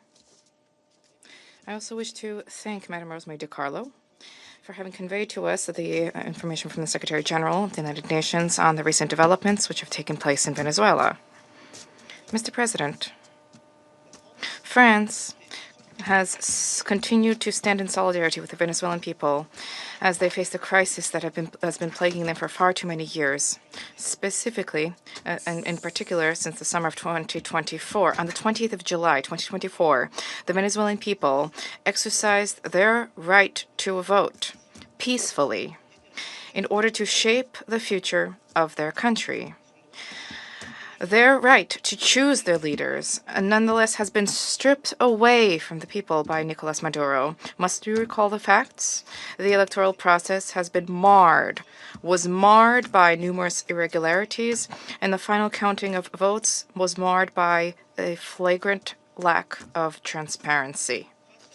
In light of the democratic aspirations of the Venezuelan people, Nicolas Maduro has systematically responded with the repression of dissident voices, of members of the opposition, and of civil society, as well as with numerous arbitrary detentions. France has always expressed itself with clarity about the fact that these practices are unacceptable and that respect for human rights must be upheld. Mr. President, the military operation which has led to the capture of Nicolas Maduro runs counter to the principle of peaceful dispute resolution and runs counter to the principle of non-use of force. The proliferation of violations of the Charter of the United Nations and of violations of international law by states vested with responsibility as permanent members of the Security Council chips away at the very foundation of the international order. Contravening the principles of the Charter, including the principle of respect for independence and the territorial integrity of states, undermines the foundation of the United Nations and weakens international peace and security. France remains faithful and committed to respect for the Charter of the United Nations and of the principle of peaceful dispute resolution. We have an obligation to uphold these principles at all times and in all places. Respect for these principles is indispensable. Mr. President, France wishes to reiterate our commitment to respect for the will of the Venezuelan people. The transition which is currently being opened up for Venezuela needs to be peaceful and democratic and carried out in a manner which respects the choice of the Venezuelan people, a sovereign people. This transition must be led by and for the Venezuelans. France stands ready, alongside states in the region and our partners at the European Union, to uphold dialogue with a view to the restoration of the free, democratic expression in Venezuela. We stand ready to support regional stability. This also needs to be the role of the Security Council. Thank you. I thank the representative of France for the statement and now give the floor to the representative of Bahrain. Sayyid Rais, أود بداية. Mr. President, I wish to take this opportunity to congratulate first and foremost the Federal Republic of Somalia on its presidency of the Security Council during this month of January. We wish you every success. We also wish to take this opportunity to thank delegations whose mandate at the Council ended, namely Algeria, Guyana, the Republic of Korea, Sierra Leone, as well as Slovenia. We wish to thank them for their significant contributions to the attainment of the goals and the mission of the Council. I also wish to thank Madam Rosemary DiCarlo, Undersecretary General for Political and Peace-Building Affairs, for her valuable briefing related to the latest developments which have taken place in the Bolivarian Republic of Venezuela, and I wish to thank other briefers as well. We appreciate the reaffirmation by His Excellency the Secretary General of the United Nations, reaffirmation of the commitment to the fundamental principles of the Charter of the United Nations, and commitment to the peaceful diplomatic resolution of disputes. The Kingdom of Bahrain supports the call of the Secretary General for all stakeholders in Venezuela to engage in inclusive dialogue which guarantees respect for international law, and this in order to ease tensions, to preserve regional stability, and to avoid any potential adverse repercussions for security and stability in the region. The Kingdom of Bahrain also extends its support for efforts undertaken at the regional and international levels in order to reduce tensions and to enhance diplomatic means in order to provide for international peace and security. The Kingdom stresses the importance of the promotion of international cooperation in order to support all regional and international efforts which are geared towards combating international organized crime, trafficking in drugs, as well as scourges which are related to this. This undermines the stability of societies, undermines achievement of sustainable development.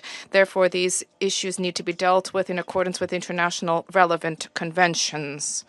By way of conclusion, the Kingdom of Bahrain reaffirms our support for regional and international efforts to achieve a political, lasting solution in the Bolivarian Republic of Venezuela. This needs to be achieved through regional cooperation and with respect for national sovereignty. The goal is to provide for security and stability in Venezuela, to avoid risks of conflict and division, to protect civil peace, and to contribute to the preservation of regional security and stability, as well as international peace and security. Thank you, Mr. President.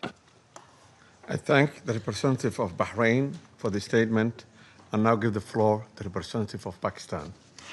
Thank you, Mr. President. Allow me to begin by congratulating Somalia on its assumption of the presidency for this month and assuring you of my delegation's full support and cooperation. We welcome the new members joining the Council. I thank Undersecretary General Rosemary DiCarlo for reading out the remarks of the Secretary General and the valuable briefing. We also take note of the views shared by Mr. Jeffrey Sachs and Ms. Mercedes de Freitas. I welcome the participation of the permanent representative of Venezuela alongside the representatives of other countries from the region and beyond in the meeting. Mr. President, Pakistan views the recent developments in Venezuela with profound concern. In a world already beset by multiple crises, escalating tensions and instability in the Caribbean do not augur well for regional and international peace and security. The UN Charter enjoins us to refrain from the threat or use of force against the territorial integrity or political independence of any state. The UN Charter also binds member states to sovereign equality, non-interference in the internal affairs of others, and settlement of international disputes by peaceful means. Unilateral military action contravenes these sacrosanct principles and the doctrine of sovereign immunity. Such actions set dangerous precedents that risk eroding the foundations of the global legal framework. They also fuel instability, which, as history has shown time and again, can lead to unpredictable and uncontrollable outcomes for years to come. Mr. President, at this critical juncture, the path forward must be one of dialogue and diplomacy. Durable solutions to political differences can only be found through peaceful means, with full respect for the will of the Venezuelan people, free from any external interference.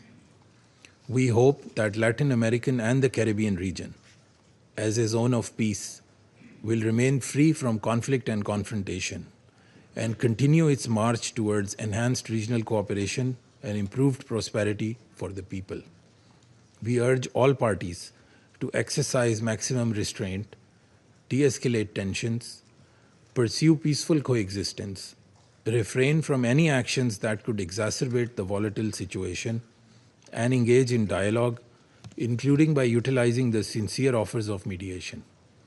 The good offices of the Secretary General also always remain available for that purpose. Lastly, Mr. President, I affirm Pakistan's commitment to contributing constructively to the discharge of the Security Council's primary responsibility for addressing the threat to international peace and security, by diffusing tensions, promoting Pacific settlement, and upholding respect for international law and the UN Charter. Peace and stability of Venezuela and the welfare and prosperity of its people, with full ownership, must be the overriding objective of all efforts. I thank you. I thank the representative of Pakistan for the statement and now give the floor to the representative of Greece.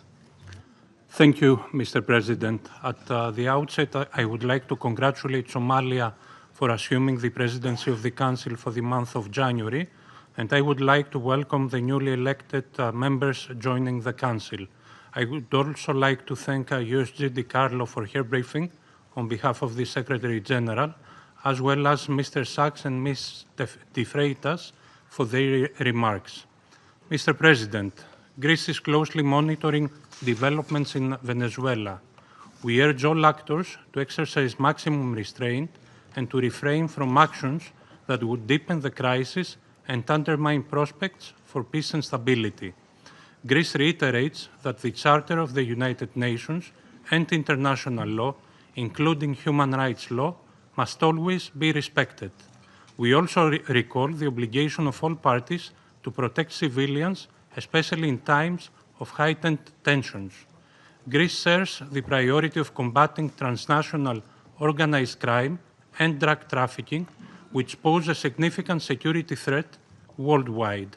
We reiterate that these challenges should be addressed through sustained cooperation in full respect of international law. Mr. President, Greece firmly believes that dialogue and diplomacy are the only viable tools for a peaceful transition and a sustainable resolution of the crisis. We join the Secretary General in encouraging all actors in Venezuela to engage in inclusive and meaningful dialogue in full respect of human rights, democratic principles, and the rule of law.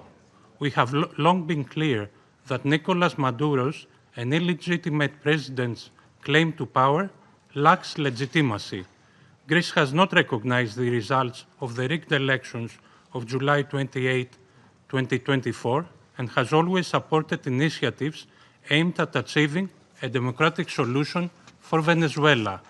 We stand firmly with the people of Venezuela in their pursuit of a democratic future, and we express the hope that the recent events will lead to this effect. The voices of all Venezuelans need to be heard, and they deserve governance that reflects their will through peaceful and inclusive processes. In this spirit, we will continue to support efforts aimed at achieving a peaceful, negotiated transition that ensures the will of all Venezuelans is fully respected. Greece stands ready to support all regional and international efforts aimed at the peaceful resolution of the crisis in line with the Charter of the United Nations and international law. I thank you. I thank the representative of Greece for this statement and now give the floor to the representative of Bolivarian Republic of Venezuela. Muchas gracias. Thank you very much, Mr. President. Before coming to the substance of our statement today, I think we need to make an institutional clarification. We note with concern that an attempt is being made to present to the Security Council a supposed representative of civil society, a person whose public career trajectory bears the hallmarks of sustained funding from foreign governments and transnational corporations. This has been the case for years, as well as participation in processes of political destabilization and the promotion of institutional breakdown in her own country. The instrumental use of this person to legitimize narratives of confrontation, justify the use of force, or minimize violations of international law does not contribute in any way to the purposes of this Council or to the strengthening of multilateralism. On the contrary, it erodes the credibility of the debates and distorts the Security Council's mandate entrusted with the maintenance of international peace and security. Mr. President, on January 3, 2020, January 3rd, 2026 is a date of profound historical significance, not only for Venezuela, but for the international system as a whole.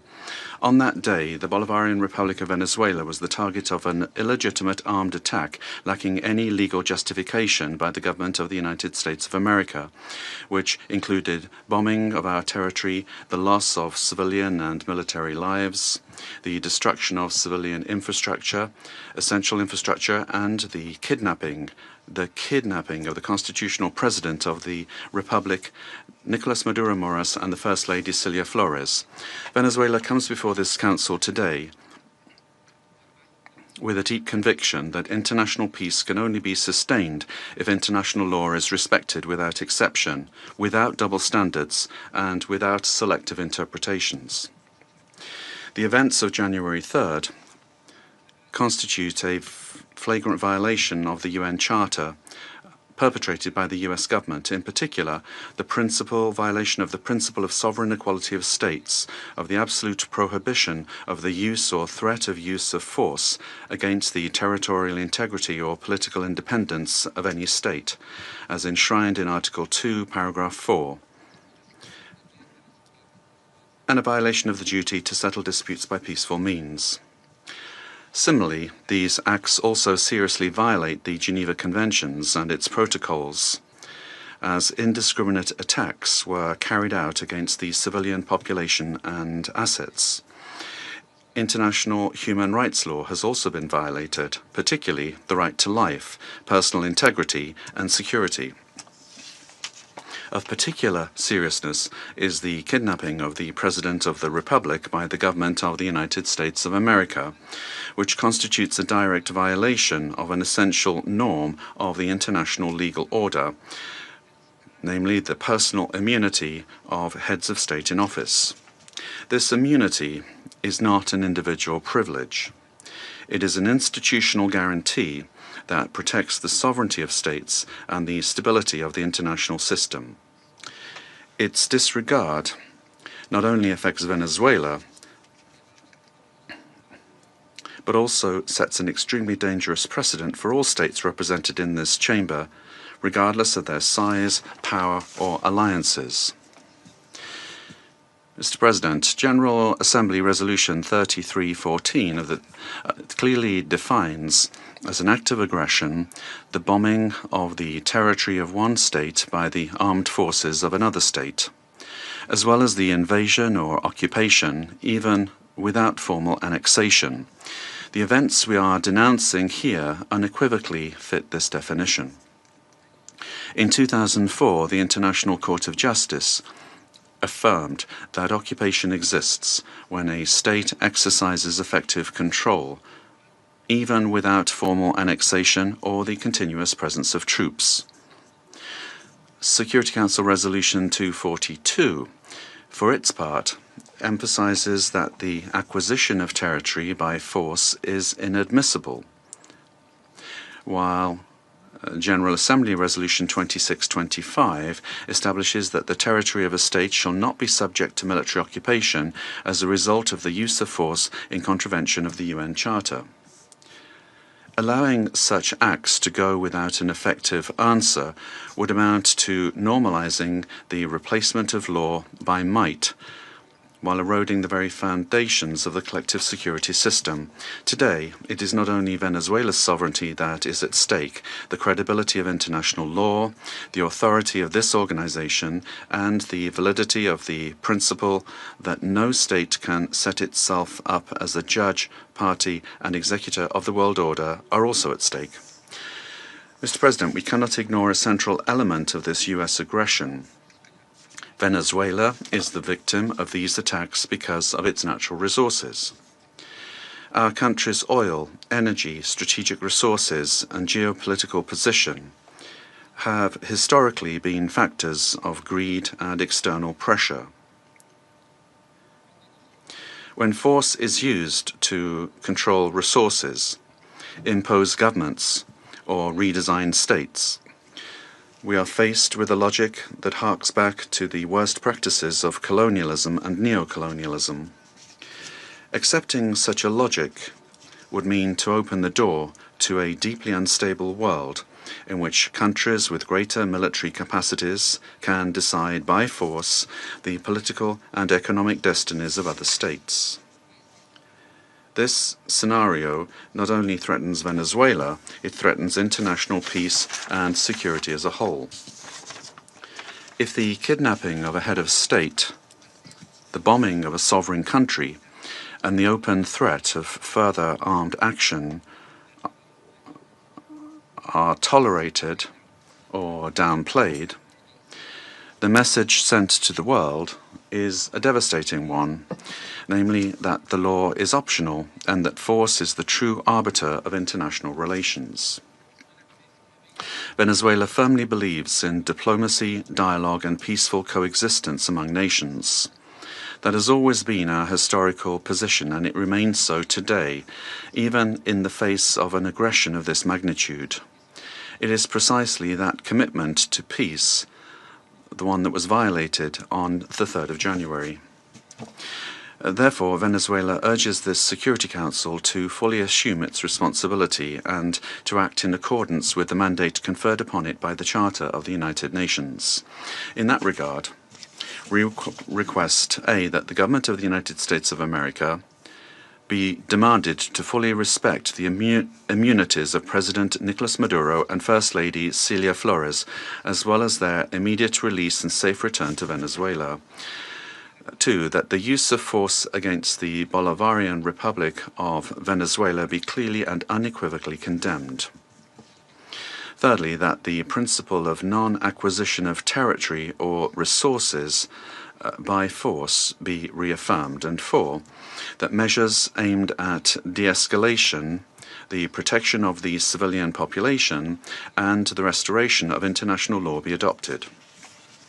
Mr. President, in spite of the seriousness of the events, Venezuela would like to inform this body and the international community that its institutions are functioning normally, that constitutional order has been preserved, and that the state exercises effective control over all of its territory. In accordance with our constitution, Executive Vice President Delcy Rodriguez is being sworn in as acting President of the Republic, thereby guaranteeing institutional continuity, stability, and internal peace. We wish to convey a message of serenity, confidence, and hope to the Venezuelan people. Venezuela is a nation that believes in peace, work, and dignity. Our commitment is to diplomacy and law, and the law is firm and unwavering. We defend our sovereignty without renouncing our values. We bet on dialogue without accepting imposition. We believe in a future of coexistence, development, and mutual respect among nations. We trust that this Security Council will rise to the historic moment facing humanity and choose the path of legality, collective responsibility, and peace. Thank you very much, Mr. President. I thank the representative of the Bolivarian Republic of Venezuela. I'll now give the floor to the representative of Argentina. Buenos días. Good morning, and thank you very much, Mr. President. Mr. President, the government of the Argentine Republic values the decision and determination demonstrated by the President of the United States of America and by his government in the recent actions taken in Venezuela that resulted in the capture of the dictator Nicolas Maduro, leader of the Cartel of the Suns, declared a terrorist organization by Argentina in 2025, the same year in which Argentina also declared the Tren de Aragua a terrorist organization. The Argentine Republic trusts that these events represent a decisive step forward against narco-terrorism that affects the region, and at the same time open a stage that will allow the Venezuelan people to fully recover democracy, the rule of law, and respect for human rights, in accordance with the principles of international law, and put an end to the oppression exercised for years by the authoritarian regime that plunged the Venezuelan people into poverty and forced 8 million Venezuelans to have to flee their country. Mr. President, The illegitimate regime of Nicolas Maduro has not only constituted a direct threat to Venezuelan citizens through the systematic violation of human rights, the appropriation of the country's resources, and the destruction of democratic institutions, but also to the entire region by leading and exporting its networks of drug trafficking and organized crime. Since the inauguration of President Javier Milei, Argentina has been clear and consistent in its position regarding this situation. We have unequivocally denounced the lack of freedoms and the serious human rights violations, and we have actively contributed with the determination and responsibility to international efforts aimed at the return of democracy in Venezuela. In March 2024, when others opted for inaction or ambiguity, Argentina granted diplomatic asylum to 6 Venezuelan opposition leaders, assuming an enormous challenge for our representation in Caracas. Subsequently, after denouncing the fraudulent nature of the result announced in the 28 July 2024 elections and recognizing Edmundo González Urrutia as president-elect, Argentina was expelled from Venezuela. Our embassy, where the asylum seekers remained, was subject to a permanent siege. Despite these pressures, the Argentine Republic maintained its unwavering conviction to continue denouncing the situation in Venezuela and to act in every available international forum so that Venezuela could once again embrace freedom and democracy. Mr. President, this is not the first time that Argentina has addressed this Security Council regarding the situation in Venezuela. On the 23rd of December last, we expressed our deep concern over institutional and humanitarian deteriorating situation, noting the effects of the illegitimate regime of Nicolas Maduro transcended the domestic sphere and negatively affected regional stability, constituting a concrete threat to hemispheric security. In the same vein, President Milei stated at the Mercosur summit that Argentina welcomed the pressure from the United States aimed at freeing the Venezuelan people. Today, the international community faces a new scenario that poses a dual challenge: to support a genuine democratic transition in Venezuela and to contribute to the lasting restoration of peace and security in our region. Faced with both challenges, the Argentine Republic stands ready and willing to cooperate. We reaffirm our firm commitment to the full restoration of institutional normalcy and the rule of law in Venezuela, always safeguarding the freedom, human dignity, and prosperity of the brotherly Venezuelan people, as well as our determination to continue fighting against the scourge of narco-terrorism and those who contribute to its financing. The process that begins today requires the firm and coordinated commitment of all those countries that have accompanied the Venezuelan people in their long struggle, so that Venezuela can leave behind more than 2 decades of political, humanitarian, and social crisis, and can finally be reunited with freedom, democracy, respect for human rights, and economic prosperity. Mr. President, finally, the Argentine Republic requests that the authorities responsible for administering the transition in Venezuela contribute to the immediate release of the Argentine citizen Nahuel Gallo, who has been in a situation of enforced disappearance since the 8th of December 2024, in clear violation of his human rights, and that his prompt and safe return to our country be guaranteed. Thank you.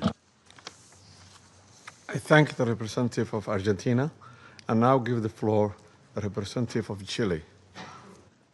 Thank you, Mr. President. Chile would like to thank Somalia for convening this informational briefing under the item Threats to International Peace and Security. We'd also like to thank Madam Rosemary DiCarlo, USG for Political and Peacebuilding Affairs, as well as the briefings from Mr. Jeffrey Sachs and Ms. Mercedes de Freitas. President, Chile would like to express our deep concern and firm condemnation of the unilateral military action taken by the United States in the territory of the Bolivarian Republic of Venezuela. We also reiterate consistently our firm commitment to respect for international law, sovereignty and territorial integrity of states, and the peaceful settlement of disputes, the prohibition of the threat or the use of the threat of force, and full respect for human rights. These affirmations are accepted by the majority, and they must maintain their importance in order to preserve international peace and security. We said this on the 23rd of December when we took the floor, and we reiterate this today. Chile does not recognize the Maduro regime, but serious violations of human rights being faced by Venezuela do not have a military solution. They can only be addressed through peaceful, gradual and inclusive measures that will take into account the legitimate aspirations of the Venezuelan people. Respect for international law does not allow for exceptions, including when it comes to addressing the illegitimacy of a president. Problems must always be solved within the normative framework that we have provided for ourselves as nations. The future of Venezuela must include free elections, citizen participation, and international assistance, and not with actions that could create dangerous precedents or escalate tensions in the region with serious consequences for the population. Chile, as a witness of history and based on our own experience with the loss of democracy, where there was foreign interference that caused extreme damage and pain for the Chilean people, we were able to recover our democracy through a transitional process that was carried out with the assistance of the international community, the strength of organized citizens, and through our institutions.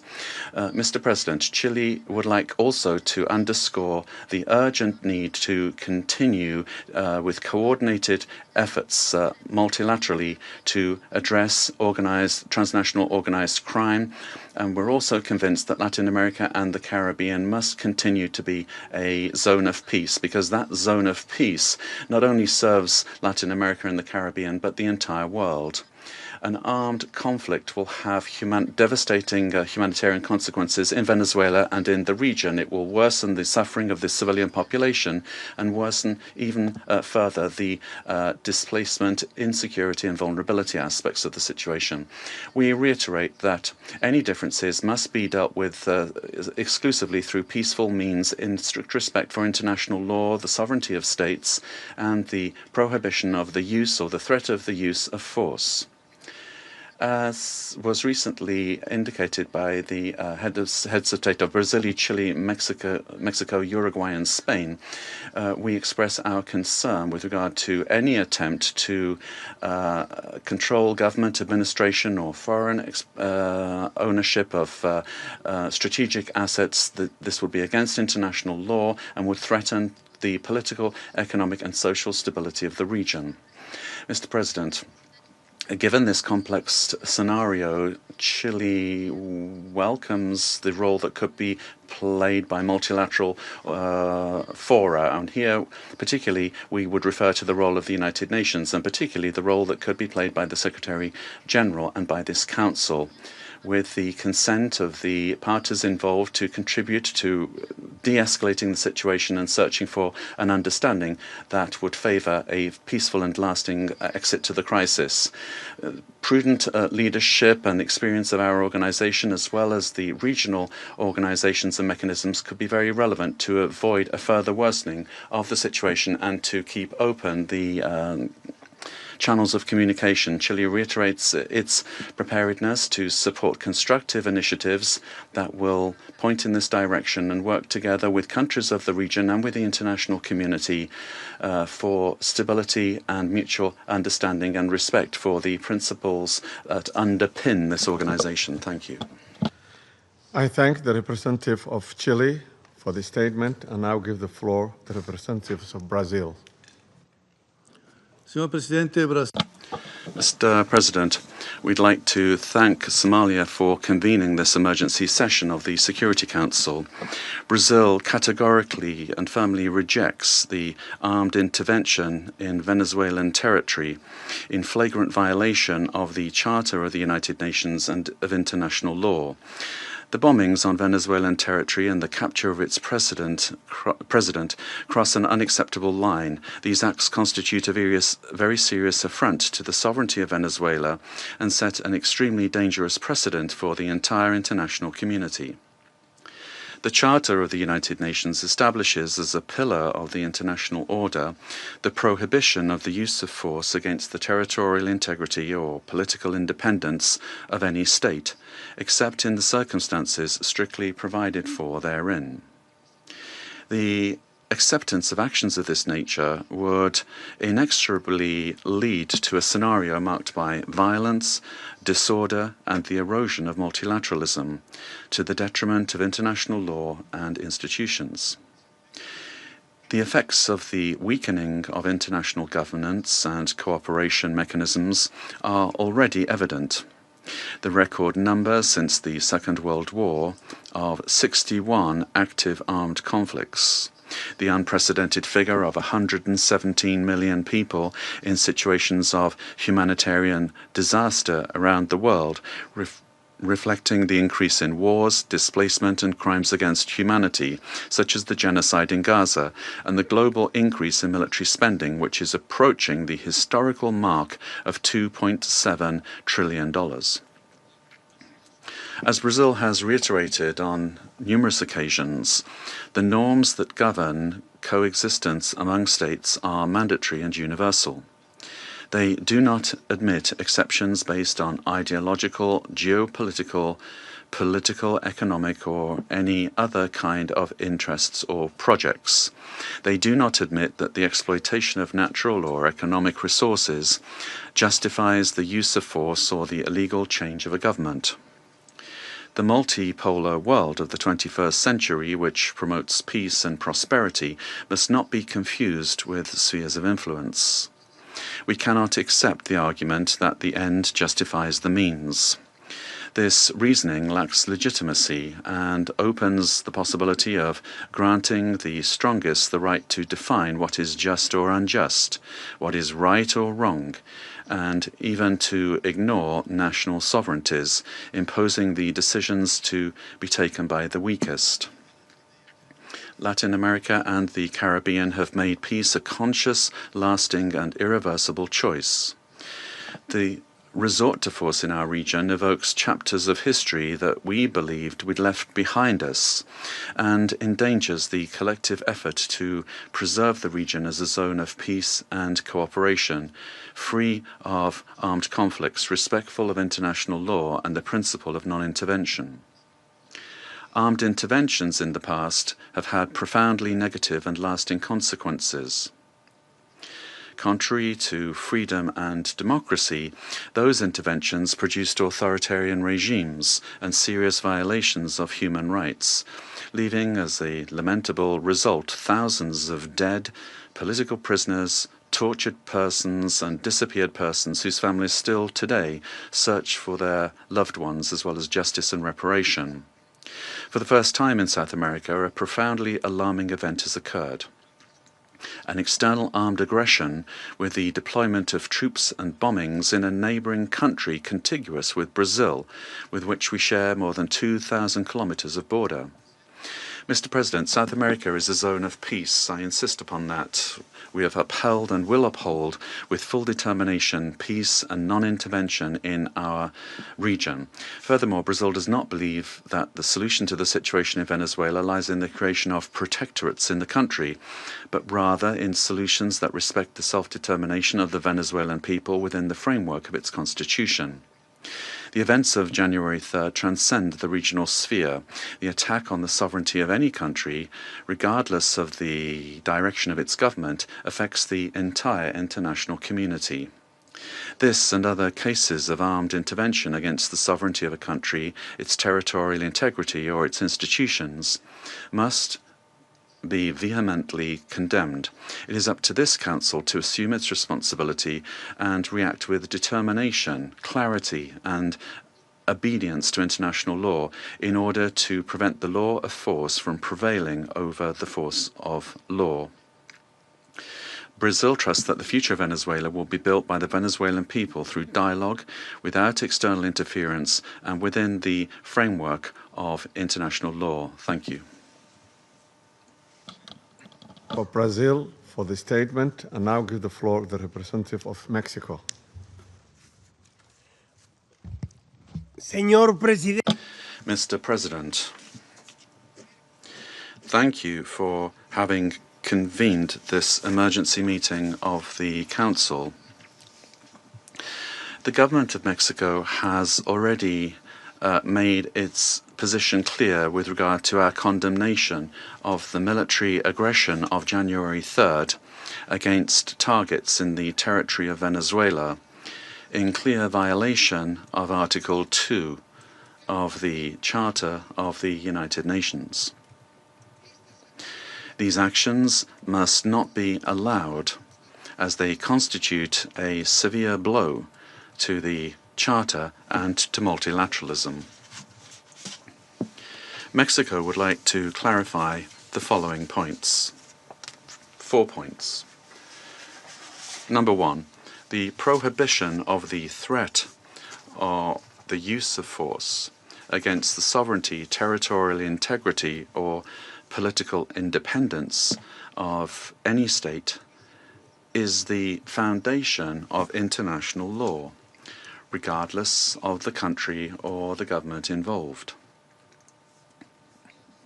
2, rhetoric pointing towards the escalation or expansion of military actions, including to other countries in our region, threatens regional stability.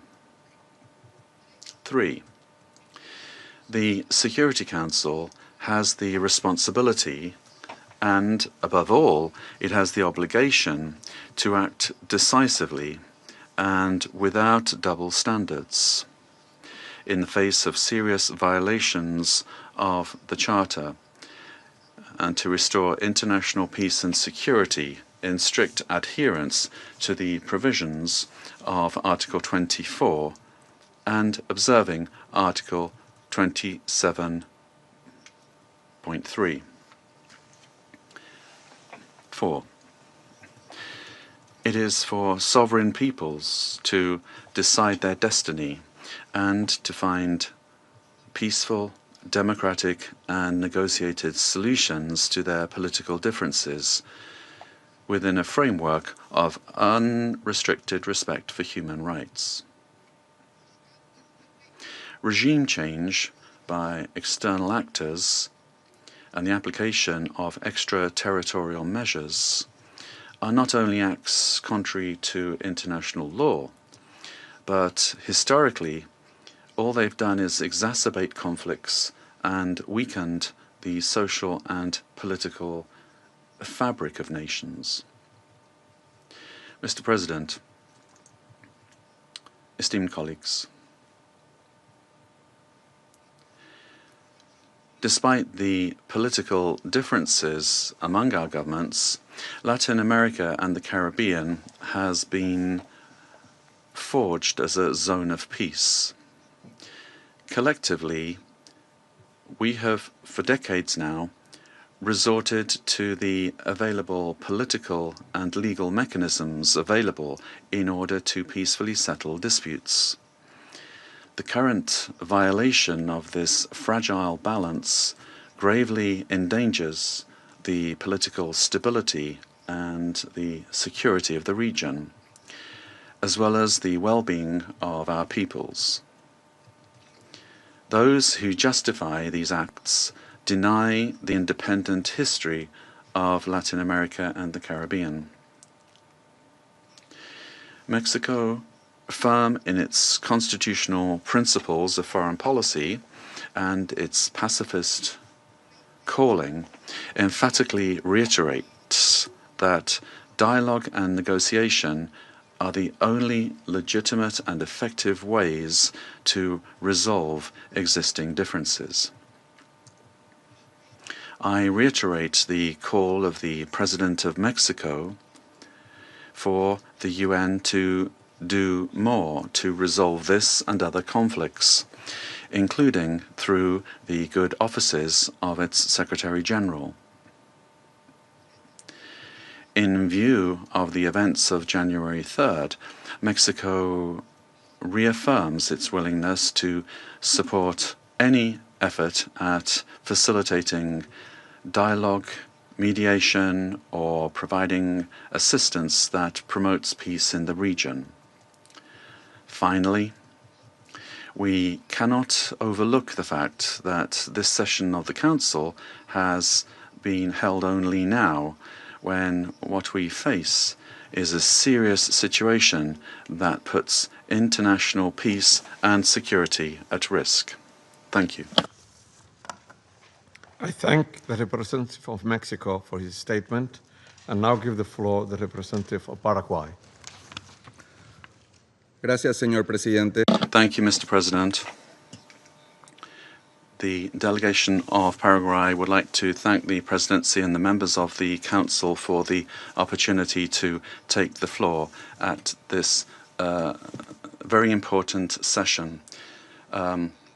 Paraguay has already pointed out the situation with regard to Venezuela under President Maduro and the Cartel de los Soles and the criminal organization that was formally declared as such by our national authorities, and his continued presence was a threat to the region. The exit of the leader of that terrorist organization should immediately lead to the restoration of democracy and to the rule of law in Venezuela, making it possible for the popular will expressed at the ballot box will be the foundation for reconstruction in Venezuela. We would also urgently call for the release of all political prisoners that are still in the prisons of that country, and we reiterate that a return to democratic institutions in Venezuela and the possibility for the legitimately elected authorities to resume their functions are fundamental steps for stability in the region. And finally, Paraguay reaffirms our historic commitment to the peaceful settlement of disputes, and we would observe the current events in Venezuela, and we would urge democratic means to be given priority for an ordered transition. Our commitment will continue to be to the democratic principles of the rule of law and peace in society. Thank you very much, Mr. President. I thank the representative of Paraguay for his statement and now give the floor to the representative of Cuba. Gracias, señor presidente. Thank you, Mr. President. Mr. President, Cuba aligns itself with the statement to be delivered by Eritrea on behalf of the group of friends of the United Nations and Uganda on behalf of the non-aligned movement. Since September of last year, Cuba has been denouncing the hegemonic and criminal plans of the United States and its aggressive projection against Venezuela and the region. We have clearly been exposed to the serious and unpredictable consequences of the irresponsible conduct of the U.S. government for the political, social, and economic stability of Latin America and the Caribbean, and more generally, for international peace and stability. On the 23rd of December, in this very body, we set out the sequence and escalation of actions carried out by the United States with the aim of overthrowing by force the legitimate and constitutional government of Venezuela and destroying the civic military union. The United States resorted to various maneuvers to materialize its plans for domination, including vile extrajudicial executions and acts of piracy, maritime terrorism against oil tankers and their crews in international waters of the Caribbean Sea, as well as the imposition of an illegal naval blockade against Venezuela and the politically motivated designation of its legitimate government as a foreign terrorist organization. Previously, it had subjected that country to prolonged unilateral coercive measures, economic asphyxiation, smear campaigns, and attacks against some of its important institutions, exposing it to a cruel psychological war.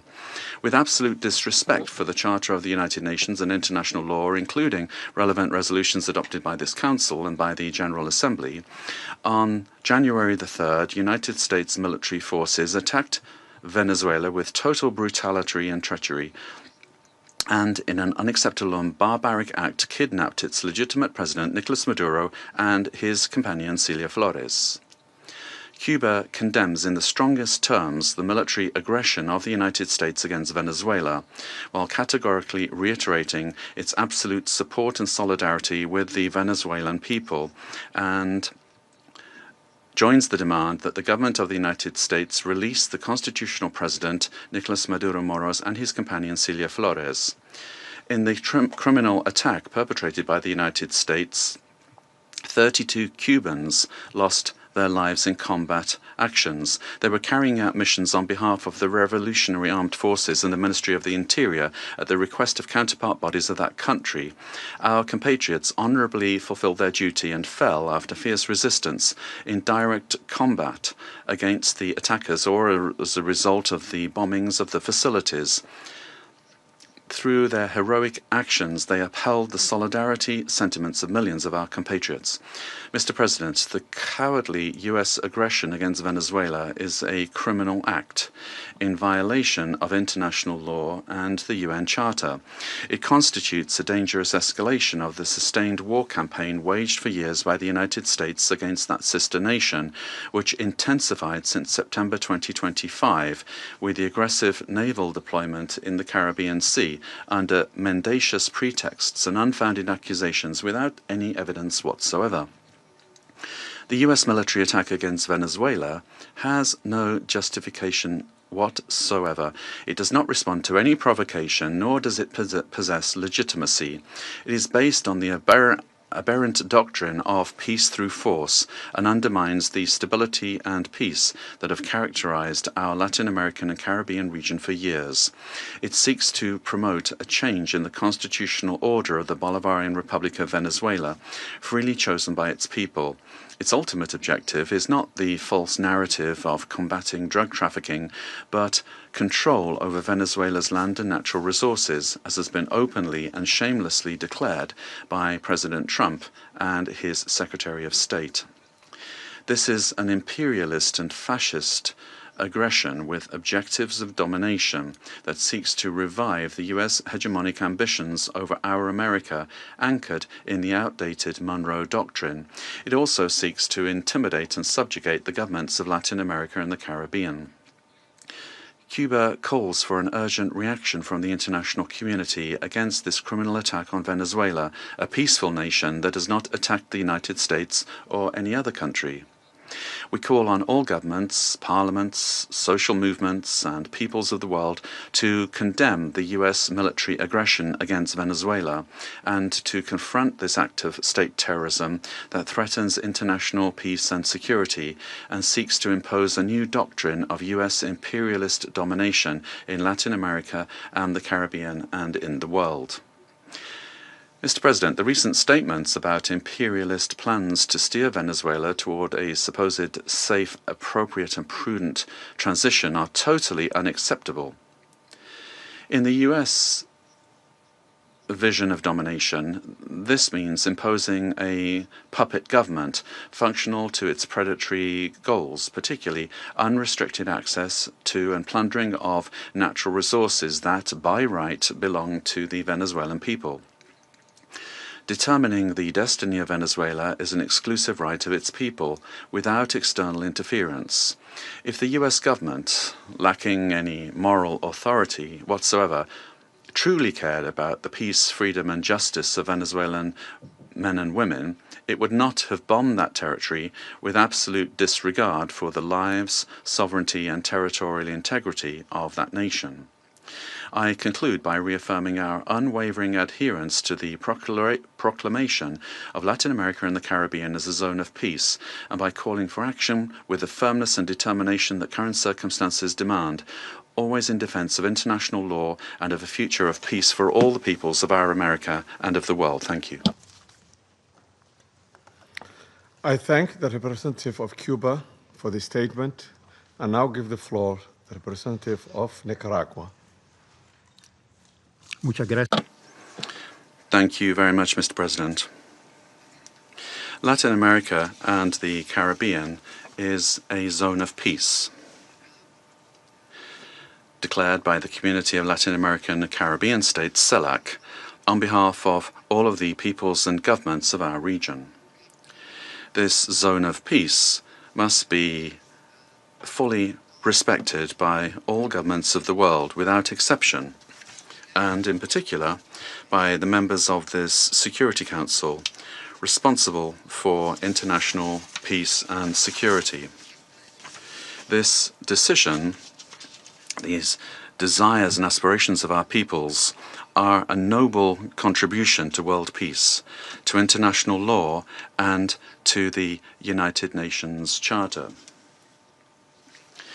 Mr. President, Nicaragua supports what was expressed by the interim president of Venezuela, Delcy Rodriguez, calling for the immediate release of the constitutional and legitimate president of Venezuela, Nicolas Maduro Moros, and the first fighter of the country, Cilia Flores.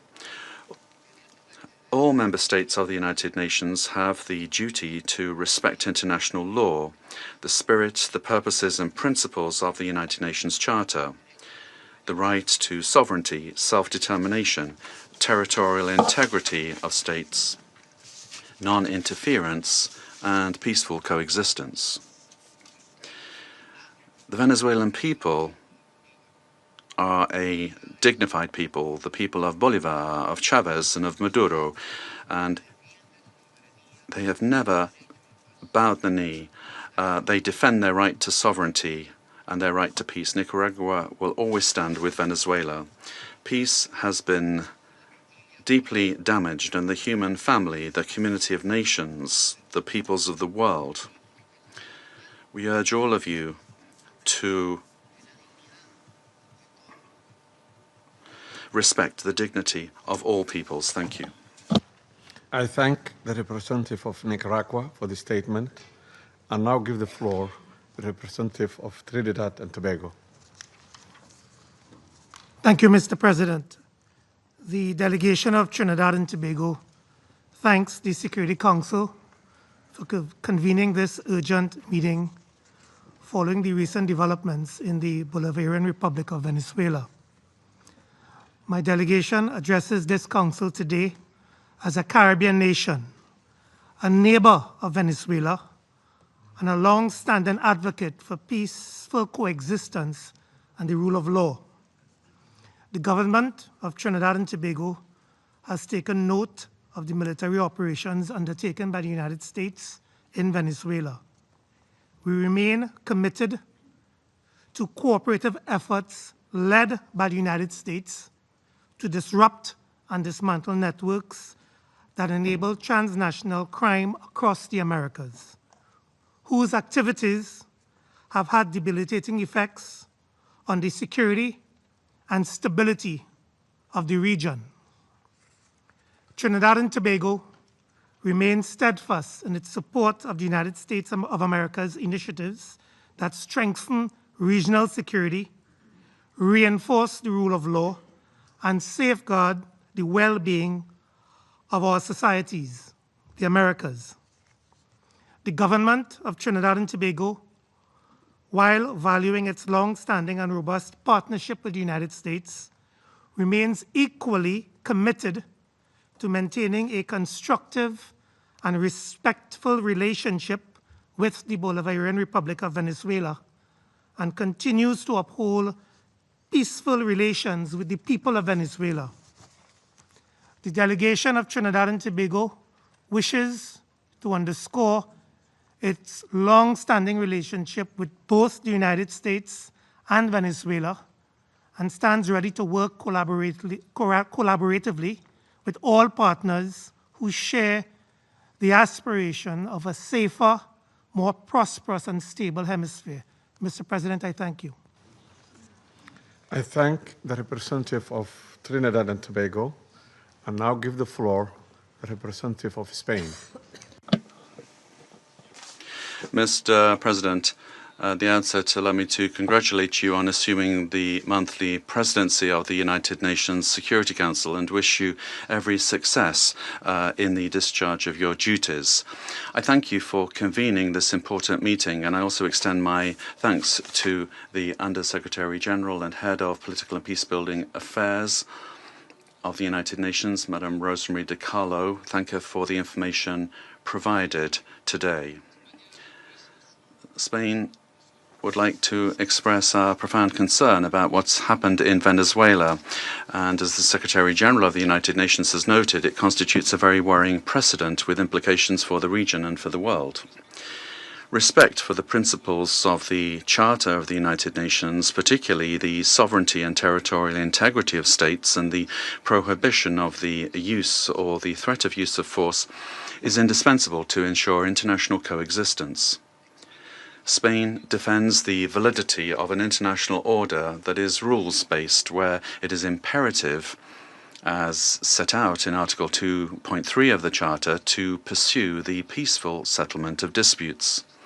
We consider that these actions constitute a very troubling precedent for regional peace and security, and we recall that the natural resources of a country are part of its sovereignty. We share the view that the fight against organized crime in the region is a priority, but that fight can only be waged through international cooperation. We also share the view that it is a priority to defend human rights and fundamental freedoms in Venezuela. Spain seeks to work for peace, stability, democracy, progress, and social justice, and that cannot be imposed by force. It can only come through broad dialogue among Venezuelans, leading to a peaceful and democratic Venezuelan solution. It must be the voice of the Venezuelan people that determines the destiny of Venezuela. Spain did not recognize the results of the most recent elections held in Venezuela in July 2024 and has been unequivocal in condemning any violations and threats to human rights. We have provided protection to opposition leaders who have been persecuted and have expressed firm rejection of any undemocratic conduct and abuses against the citizenry, but such condemnation can only be exercised with full respect for international law. Spain will work to unite Venezuelans, men and women, and is committed to dialogue and peace because force never brings more democracy. Thank you, Mr. President. I thank the representative of Spain, and I now give the floor to the representative of South Africa. Thank you, Mr. President. We wish to congratulate the Federal Republic of Somalia for assuming the rotating presidency of the United Nations Security Council for the month of January, and wish you and your delegation all the best in the execution of your responsibilities. We also wish to thank you for convening this debate and affording all UN member states to participate because the situation in Venezuela concerns all UN member states, given its implications for the credibility of the UN Charter and international law. Mr. President, integral to the maintenance of international peace and security since the establishment of the United Nations is the understanding that no nation can claim to be legally or morally superior to another. We are all nations born out of different histories and contexts, ascribing to the common values and principles enshrined in the Charter of the United Nations. Chief amongst these principles is the sovereign equality of all its members. By signing the Charter, we have all committed to settle our international disputes by peaceful means in such a manner that international peace, security, and justice are not endangered. We have also committed to refrain in our foreign relations from the threat or use of force against the territorial integrity or political independence of any state, or in any other manner inconsistent with the purposes and principles of the United Nations. The International Court of Justice has also previously affirmed that international law prohibits the use of force and intervention in another state's affairs.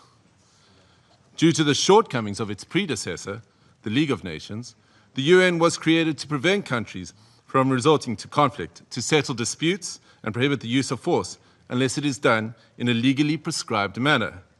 In doing so, the UN has played a pivotal role in ensuring peaceful existence amongst nations, including in ending the colonial subjugation by powerful countries over others, underpinned by respect for the equal rights of nations, large and small, and respect for the principle of equal rights and self-determination of peoples. Joining the organization and committing to its principles afforded protection to many of us, with the supposed assurance that no longer would one nation be seen as inferior to another. Unfortunately, when countries ignore the Charter and act contrary to its central premise, it undermines the credibility of the entire system in which we all undertake our international relations. The stability of the international system depends not only on the respect, but on the consistent application of these established legal norms. We all benefit from a rules-based international order based on international law. When we break those norms, we invite anarchy and an environment where might makes right, ignoring the complexity of interrelations and interdependence in our modern world. Mr. President, the unilateral military strikes carried out by the United States of America against Venezuela and the abduction of President Nicolas Maduro and his spouse from Venezuelan territory for transfer to the United States wantonly violates the sovereignty and territorial integrity and independence of Venezuela. These actions are also in stark contrast to our established legal norms, reinforcing the belief that might is right and undermining diplomacy. History has repeatedly demonstrated that military invasions against sovereign states yield only instability and deepen crises. Unlawful unilateral force of this nature undermines the stability of the international order and the principle of equality among nations. Such use of force also undermines the institutional infrastructure established to regulate relations among nations. We have seen examples of these in Libya, Iraq, and countless cases in Africa where foreign interventions and interference create security crises and undermine national governance institutions cultivated through nuanced and complex national contexts. South Africa stresses that allegations of internal governance challenges, human rights concerns, or acts of criminality by a head of state cannot justify a breach of the Charter's prohibition on the use of force, particularly Article 2.4 of the Charter. The peaceful resolution of disputes and internal matters must proceed in accordance with international law and through multilateral mechanisms. Additionally, under international law, a state has exclusive jurisdiction over persons and conduct within its own territory. Any enforcement of domestic law, including arrest by one state within the territory of another state without the state's consent, is an unlawful violation of sovereignty. There are recourse mechanisms at the disposal of states to implement international law. This includes taking action by bringing a case before the International Court of Justice or seeking action from the Security Council. We note the statement issued by a group of concerned countries, mainly those in the Latin American region, most affected by the developments in Venezuela, which reiterates that the situation in Venezuela must be resolved exclusively through peaceful means, through dialogue, negotiation, and respect for the will of the Venezuelan people in all its expressions, without external interference and in accordance with international law. Mr. President, each one of our countries, including our peoples, that are members of this organization and that are bound to its charters, have the right to determine our own democratic and political path. This inherent charter-given right to self-determination cannot and should not be abrogated. If we do not stand up for the sovereign rights of any nations or states when they are undermined and wantonly violated, then which one of us are safe or are guaranteed protection by the principles of the Charter and international law? Failure to act decisively against such violations is a tantamount to inviting anarchy and normalizing the use of force and military might as the main form of discourse in international politics. This would be a regression into a world preceding the United Nations, a world that gave us two brutal world wars, and an international system prone to severe structural instability and lawlessness. We cannot afford to proceed into a complex future without the stability and protection afforded by international law. I thank you. I thank the representative of South Africa for his statement, and I now give the floor to the representative of Eritrea. Thank you, Mr. President. Allow me at the onset to congratulate Your Excellency and the government of the Federal Republic of Somalia on assuming the presidency of the Security Council for the month of January. We also extend our congratulations to Bahrain, Colombia, the Democratic Republic of Congo, Liberia, and Latvia on their election to the Security Council. As this is the first Security Council meeting of the year, allow me to pay tribute to the outgoing members, Algeria, Guyana, the Republic of Korea, Sierra Leone, and Slovenia, for their dedicated service and diligent work throughout the tenure of the Council.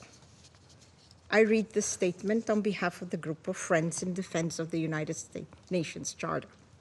The Group of Friends in Defense of the Charter of the United Nations condemns the most unequivocal and categoric manner the act of aggression perpetrated on 3rd January 2026 against the Bolivarian Republic of Venezuela by special forces of the United States of America, which included armed attacks against civilian and military objects in the capital city of Caracas, as well as in various other cities of the Venezuelan territory, and the illegal abduction of the President and First Lady of the Bolivarian Republic of Venezuela, His Excellency Mr. Nicolas Maduro Moros, and Her Excellency Mrs. Celia Flores de Maduro.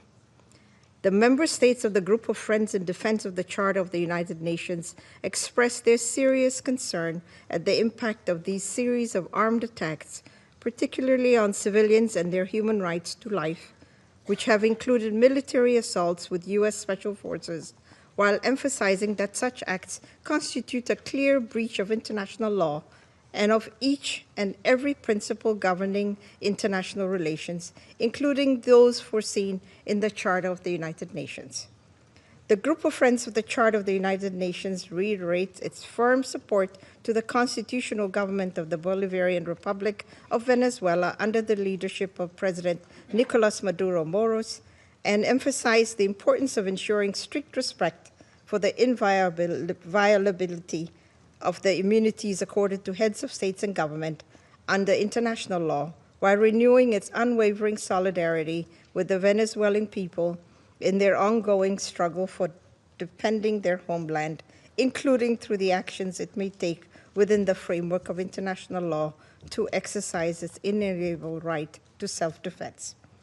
The member states of the Group of Friends in Defense of the Charter of the United Nations demand for the immediate cessation of all hostilities against the Bolivarian Republic of Venezuela, for the full respect for the sovereignty, territorial integrity, political independence, and inalienable right to self-determination of the Bolivarian Republic of Venezuela, for the immediate return of President Nicolas Maduro and First Lady Celia Flores de Maduro to the Venezuelan national territory, and for those responsible for these acts of aggression to be held accountable. The Group of Friends of the Charter of the United Nations firmly reject the remarks delivered by the President of the United States of America during the afternoon of 3rd January 2026, in which he not only threatened with additional airstrikes against the Venezuelan territory, but also claimed to resolve to occupy and govern the Bolivarian Republic of Venezuela, and to exploit the natural resources and administer the wealth of that sisterly nation in what can only be described as the confession of a clear plan of annexation that foresees, among others, the complete obliteration of the inalienable rights of the Venezuelan people, as well as the fundamental rights of the Venezuelan state as a whole. The member states of the Group of Friends of the Defense of the Charter of the United Nations call on all relevant international bodies, including the Security Council and the General Assembly of the United Nations, to swiftly mobilize in order to uphold the purposes and principles enshrined in the Charter of the United Nations, and to urgently take appropriate measures to avoid further escalation of the situation on the ground, particularly additional acts of aggression against the sovereignty and territorial integrity of the Bolivarian Republic of Venezuela, and preserve both regional and international peace and security. I thank you. I thank the representative of Eritrea for her statement, and I now give the floor to the representative of Islamic Republic of Iran. Thank you. In the name of God, the compassionate and merciful, thank you, Mr. President, for convening this emergency and important meeting. We acknowledge the presence of the Undersecretary General, Mr. Carlo, at this meeting and extend our appreciation to Professor Jeffrey Sachs for his informative and insightful briefing. At the outset, I would like to extend my warm congratulations to Somalia on its assumption of the presidency of the Security Council for this month. I also wish to warmly congratulate the newly elected members of the Council, Bahrain, Colombia, Republic of Congo, Latvia, and Liberia on their election. Mr. President, the Islamic Republic of Iran would like to associate itself with the statement delivered by Eritrea on behalf of the group of Friends in Defense of the Charter of the United Nations and wishes to make the following remarks in its national capacity. First, the Islamic Republic of Iran condemns in the strongest possible terms the military attack carried out by the United States of America against the Bolivarian Republic of Venezuela.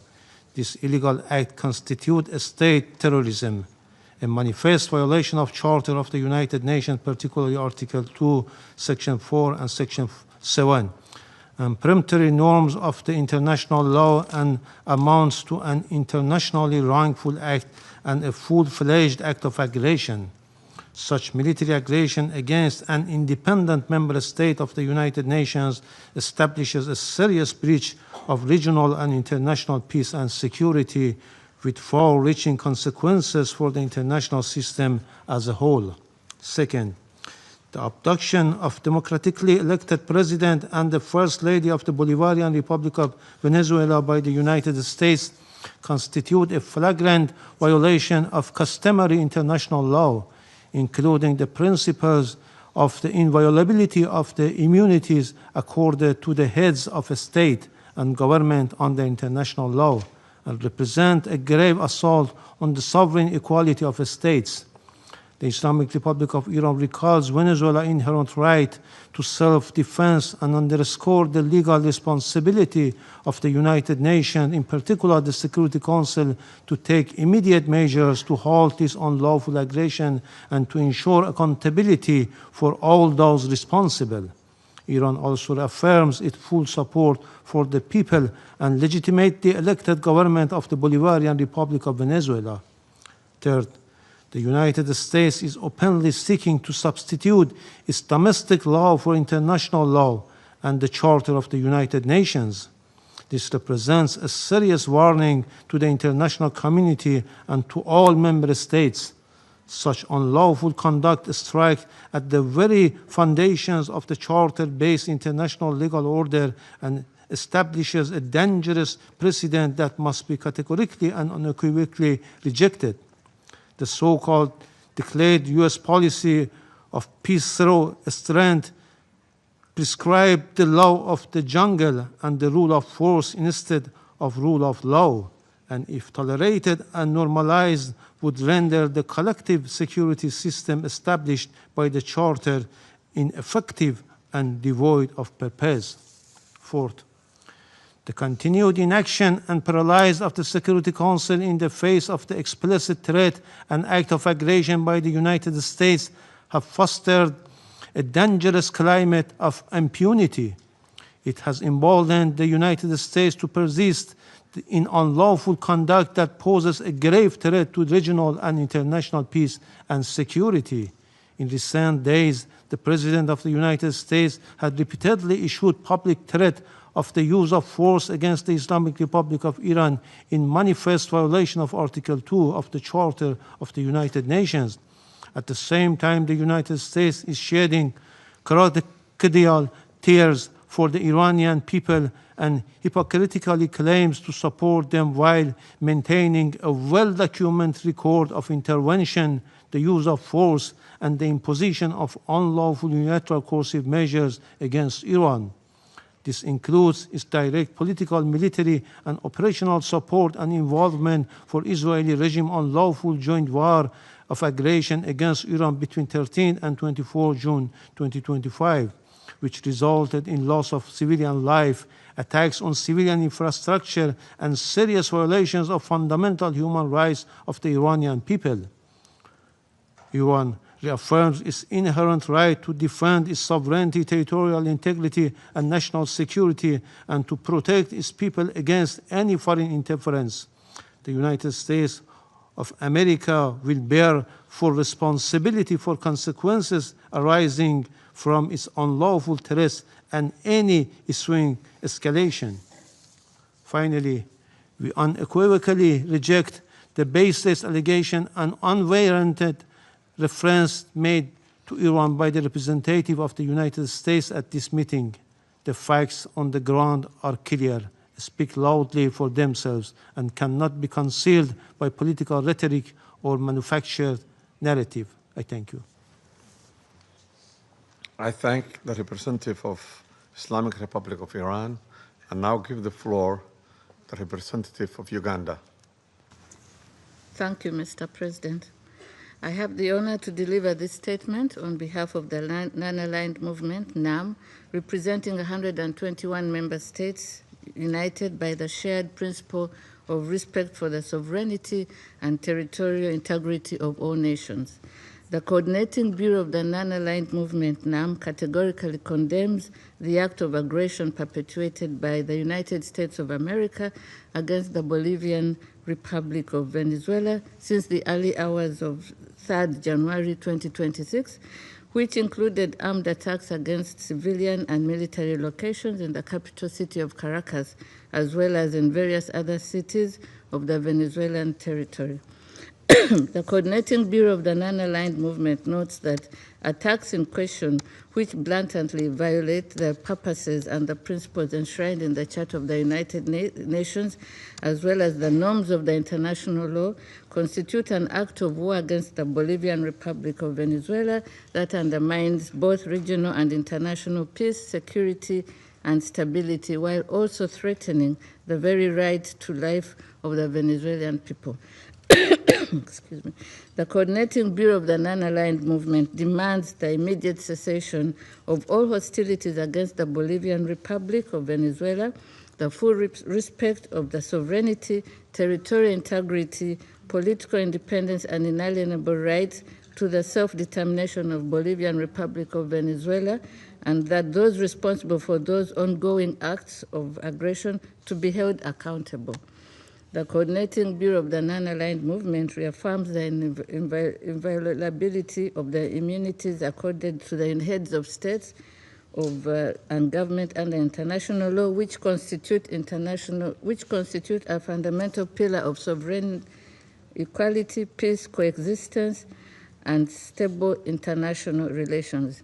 These immunities, firmly rooted in customary international law and consistent with the purposes and principles of the Charter of the United Nations, must be respected universally without discrimination, and any actions or measures that undermine or selectively disregard them risk eroding multilateralism, destabilizing international relations, and weakening the international legal order.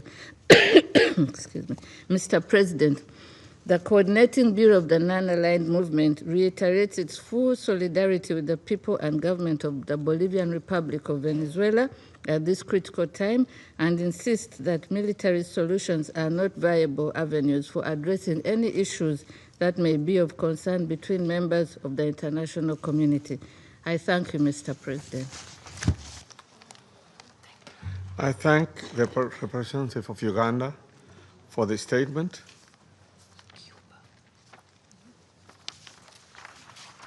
I now give the floor to the representative of Cuba, who has asked for the floor to make a further statement.